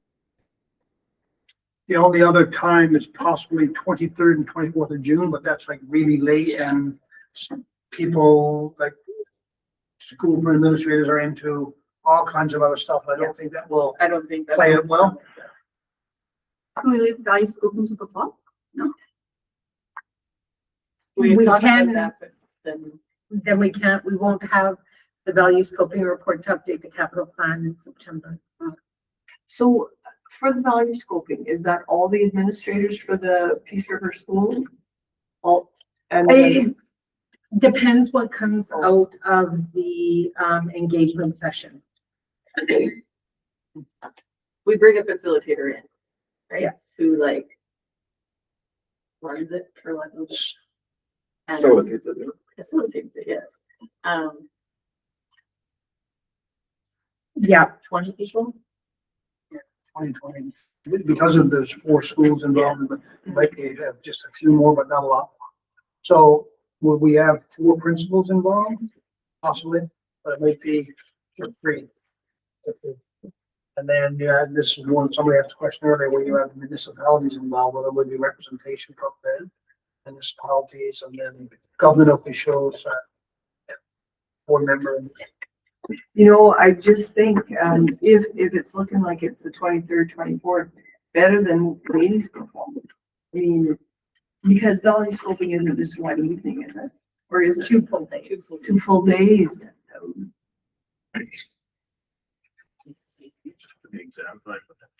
Later. Yep. And like, time. I think if you do it later, you're getting into like undergrad and it's Yeah. new. It's Agreed. I think. I know nothing. I've never been a principal, but Yeah, my sense is that I if we think the can't, third, we can't pull it off on the 2nd or 3rd of June, then you say 2nd, 3rd, or 3rd, and 4th. 3rd and 3rd and 4th, 4th. sorry. Yeah, I had 2nd, 3rd down, but it doesn't work. 3rd and 4th. We can't do 3rd and 4th of June. The only other time, Just 3rd and 4th. Should all the trustees be there? Like, is it really bad that I would be away? I think there's 7 of us for a reason, and trusting that we all can absorb what we're hearing, and you know what I mean? Like, there's, if 3 or 4 of us are there, you're gonna get the same information.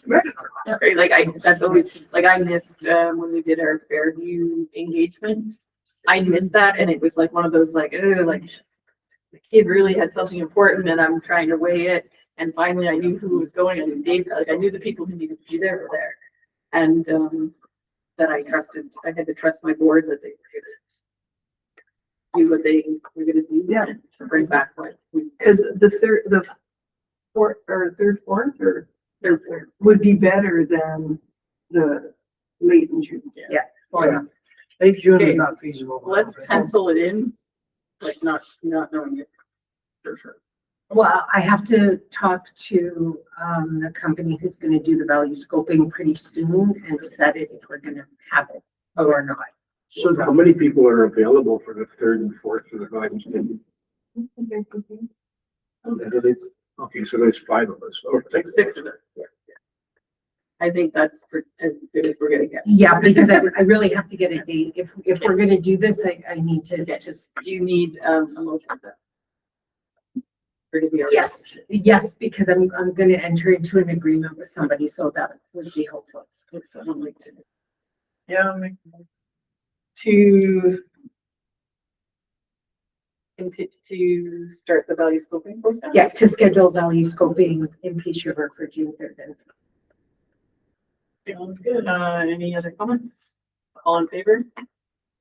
We are 7. Hey, anything else on calendar, trustee tours? Not sure, we just have to get back to you as to whether or not there are other dates that we can find, as trustee Rushton just said. The date that would have worked, 4th of June, is now down to value scoping, so we will get the West End schools in for sure. I think it's a good suggestion to capitalize on the May 21st board meeting to get another tour in.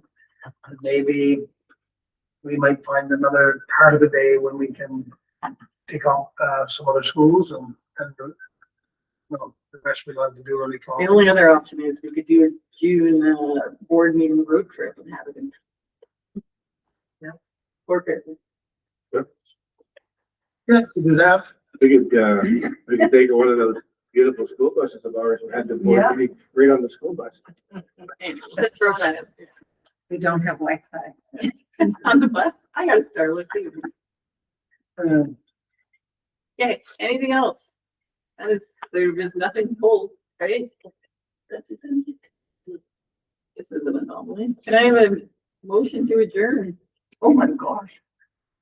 Janet, all in favor? We are 7.